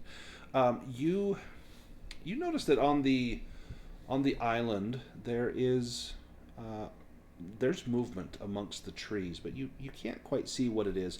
But you do notice there is definitely movement in the water, and it looks to be something large and dark. And as it moves through the water very slowly and patiently, at first you think it's probably just the shade of a cloud with the sun casting a shadow on the water, but then it turns and kind of swims towards you and then turns and goes back, and it's definitely something below the surface. You don't see anything that might be a fire salamander, but perhaps this is that water elemental that you saw in your vision. I call out to Brightwing, like, hey, Brightwing, do you think this is a water elemental that's in the water? Well, I think a beast lore is probably in order. Okay. Let me peek over into the water and look at this shape. And, You see, you go into the water. peek over it. Oh, peek over into it. Yeah. I'm hesitant duck. It is very large and slender, and well, where a water elemental could take really any shape it desired, this looks to be more like a living creature and not a magical construction of the Earth's elements. You're not convinced this is a water elemental. Okay. Guys, I wouldn't recommend going in. It doesn't seem like it's a spirit sort of thing. It seems like it's an eats flesh sort of thing. The vision I saw, guys, it doesn't look like it's here. At least I don't see any evidence of it anywhere I'm looking. Would that be fair to say, Brandon? There's nothing I recognize. Yeah, nothing that you recognize, other than there is something in the water. Now, you do see trees on that island, and you did think maybe you saw some movement there, but it's getting dark, and it would be hard to tell. Are there any boats along the shoreline anywhere, or like how? Or like a bridge or something, or There is not a bridge, but there are several fallen trees. You could craft a boat. It would take you a shift of time to hollow out, a canoe from one of these large logs, but it could be done. does anyone have good crafting? Because I have a book of the Master Carpenter that we could finally use. That seems like I do not have good crafting, but Yeah, mine's a 7. that's not my skill set. yeah, mine's a 6. That 7 might be our best chance. But It's just the you'll get a baseline. boon with that book. Yeah. And if With ever how there many was a fives book, I've this been is rolling? for a task. This is the one. Beware the watcher. Oh, did the wizard say something about bewaring the watcher? He did say something about there's somebody protecting trees, I think, on that island. Oh. I feel like we're wasting time here, right? Like, do we feel like this is worth it? Like, we have to get up and before the darkness envelops everything. I'm trying to think if I'm trying to remember what this was on this island that was so important. you had heard a. Let me see if I can find the secret. You did hear something that was on this island. Let me pull up the secret. Oh, Garf told us. I looked through my notes. He told us because we gave him fish, and then he was like, "Hey, there's an island in a lake that has a tree with healing fruit," and he told us to beware the tree's guardian. So I guess the tree's guardian could be the thing swimming, maybe. Yeah. Yeah, so there's a Yeah. magical tree which bears golden fruit with healing properties, he said.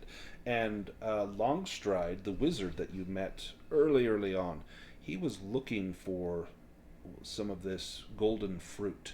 And so that may be Right. something that he would find very, very valuable. Well, yeah, but I think he was already heading this way towards it. We told him about it. Yep. And maybe you'll find his body washed up on the shore of the island. Which is a good reason not to go. Do you camp Yeah, here I on guess- the shore at night? On the shore, if there's something swimming around in the lake, I would suggest maybe getting a little back from the edge. Yeah, I'd say probably go back into the tree line at least and not be so exposed. Well, let's set up that fancy tent that we have. Yep. And we will need to eat a ration, and if anyone wants to go fishing or hunting, they could do it while we're here.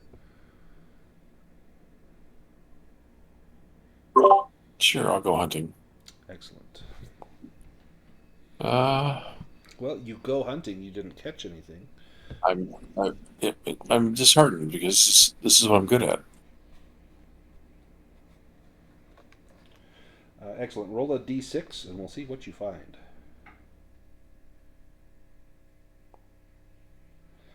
A fox. You can use a weapon or a trap. This will yield 1d4 rations.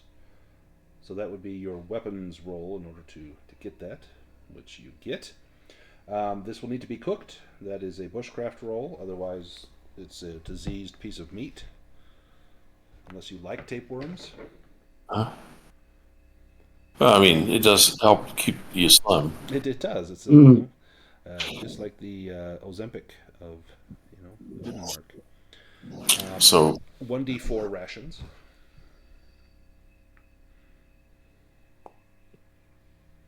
all right. Well, I guess I found enough for Fang and I. And then we've got 3 rations of honey. We just need 1 more ration for someone. Yeah, I'll just use one of my rations. It's fine. Excellent. Perlin already took one of his off if you wanna. Okay. Who I'll have is, some honey. For hunting, yeah, so for you hunting, is it just like, do you need anything special for hunting, or can you just like? so it's a hunting and fishing roll in order to hunt. You can also forage for like vegetables and stuff. Sure, yeah, I'll do that. Okay, so that is a bushcraft roll to forage. Oh, it's bushcraft. Yeah. Oh, I did hunting and fishing roll. Well, you did succeed. If you want to see what you found hunting, you can roll a d6. You'll be able to I'll take it out with your sling. Yeah, I'll forage. May as well just try. You find a squirrel. You could take out a squirrel with a sling. No, I can't. But we'll see. In theory. Where's my slime? And Kif, you don't find anything. You probably see mushrooms, and you're like, "Oh hell no, I'm not eating those." Exactly. You missed the squirrel, but you did at least see one, which bodes well that maybe you know what this hunting thing's about. It's just the killing thing is the hard part. I go back to camp and I tell everyone that I was this close to getting a squirrel, but we'll just have to make do with honey. The honey doesn't taste quite as good roasted over a fire, but it will do for the night. Who is keeping watch during the first part of the evening? I think Aurelius would volunteer. Anyone keeping watch with him? Yeah, Yeah. He can use his bird song to give a boon to awareness. I believe that's just for you. And I think it's actually a stretch. Let me check. But I think it's just for you for a stretch, so that would help Perlin. If Perlin is... Yeah, it's a stretch of time, so it'll only be 15 minutes. Yeah. So Aurelius, Perlin, and Kif are staying up? Well, no, only 2 people need to stay up, Okay. right? Yep. Probably buddy up, so. Let me have the 2 of you give me an awareness roll.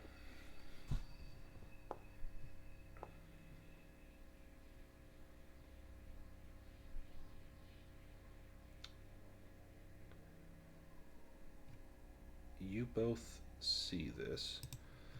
Let me find this.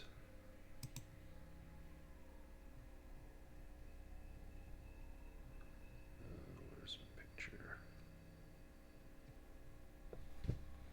I just had it.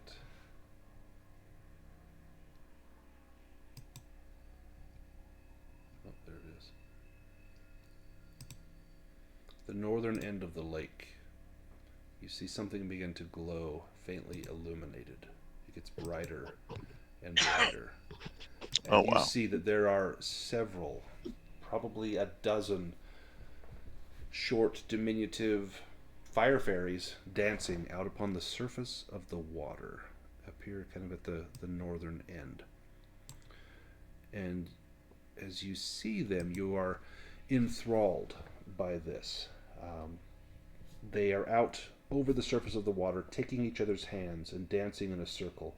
The flickering fire of their bodies is reflected in the dark water, so it looks to you as if 2 jeweled necklaces made of light are dancing before you. Do you do or say anything to disrupt this dance?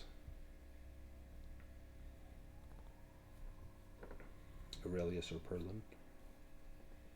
Aurelius is definitely looking to Perlin for guidance here. This is bewildering. Perlin, you can give me a Myths and Legends roll. Yes, perhaps this has something to do with Kif's vision. Oh, sorry, that was Beast Lore. That was the wrong thing. I can do, sorry, Myths and Legends.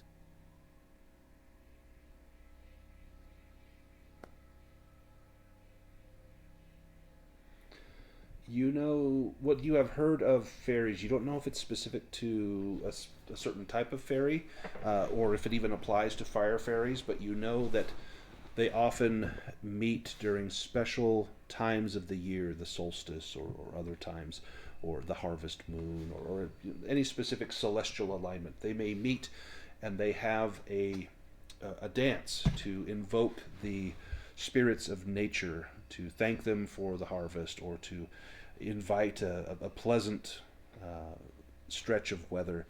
But this is definitely something significant. This is ceremonial that they are doing. And after the dance, the one in the center turns and regards you and Aurelius, and then she begins to fly towards you. And she gets closer and closer. You see her eyes like white-hot burning coals, and the flames streaming off of her like a cloak. And the others begin to come around her as well, and as though a line of soldiers moving towards you across the water. Perlin, do you do anything at this moment? I'm just going to make sure there's like a direct path that we could douse the tent if we had to. But otherwise, no. Good thing Aurelius had a lot to drink and hasn't relieved himself yet. The fire fairies emerge, and the one in the center bows before Perlin and Aurelius and says, "I am Queen Ivalinka. I welcome you to my lake. I hope that you enjoyed the dance. You were not supposed to see this, but because you have, I am obligated to offer something to you. Will you accept it? And that's where we will end the session. Ooh. But before we end, what would Perlin and Aurelius say? Because now I want to know, so I can prepare for next time.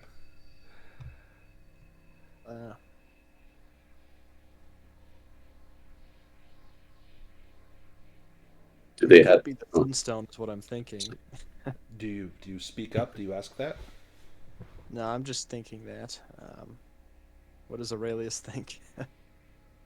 Well, okay, so me as a human was definitely thinking of the Sunstone. Aurelius was probably thinking much along the lines of, wow, I mean we've been burned before. But Well, we just bought a tent, and now here comes the fairies. yeah, Mhm. equally diplomacy's good, right? I wouldn't, harm somebody unhelpful. So Aurelius would definitely want to accept this, or at least make good faith. So I you- think Perlin would agree with that. So you both look at each other and kind of nod, like, yeah, okay. Maybe you step away from the tent a little bit. And Perlin, I'll give you a chance to say something to Queen Ivalinka before we end. What do you say? I say, well, kind fire fairy, we accept your gift. I have something for you that is shiny and beautiful. And she looks over to her left, and you see two fire fairies, and you recognize. Actually, no, you would not recognize them. You don't know these two fairies, but Aurelius, you have seen these two. Are the two that led you into that bear's cave. And she holds out her left hand and signals them forward, and those two begin to approach. And that's where we will end. Mm-hmm. Nice.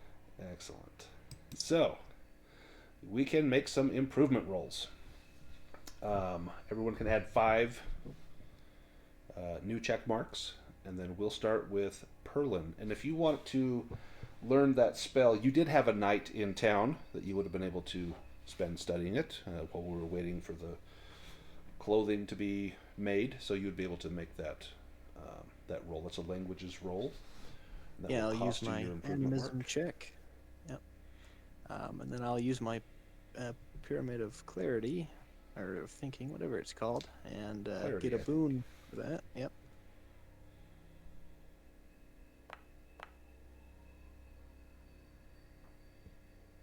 Excellent. You learn Banish.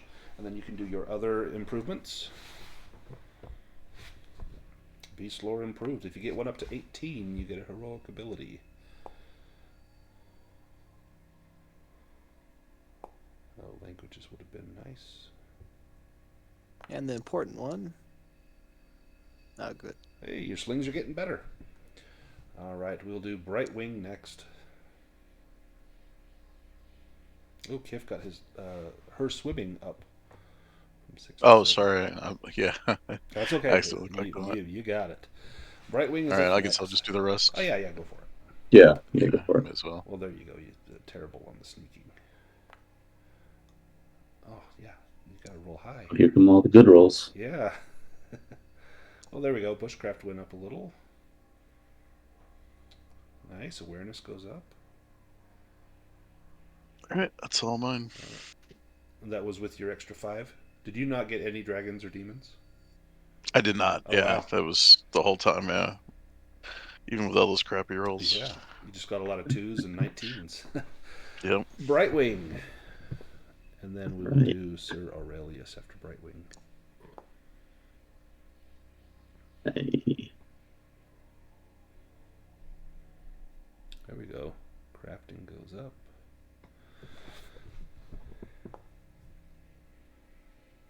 Bushcraft goes up. Healing goes up.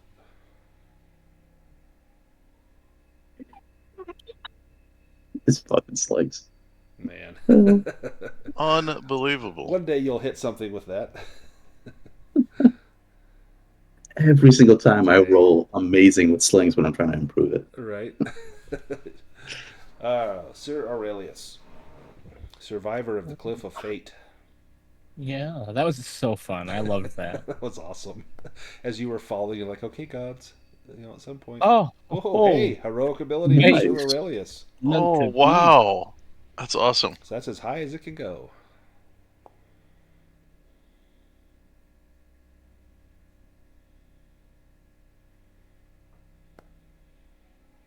Oh, wow. Another 19.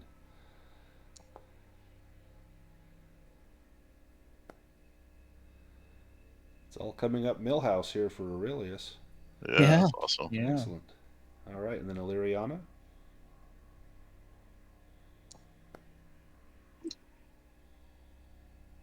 Nice.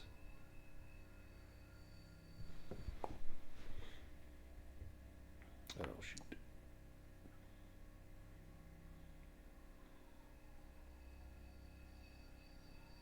Nice.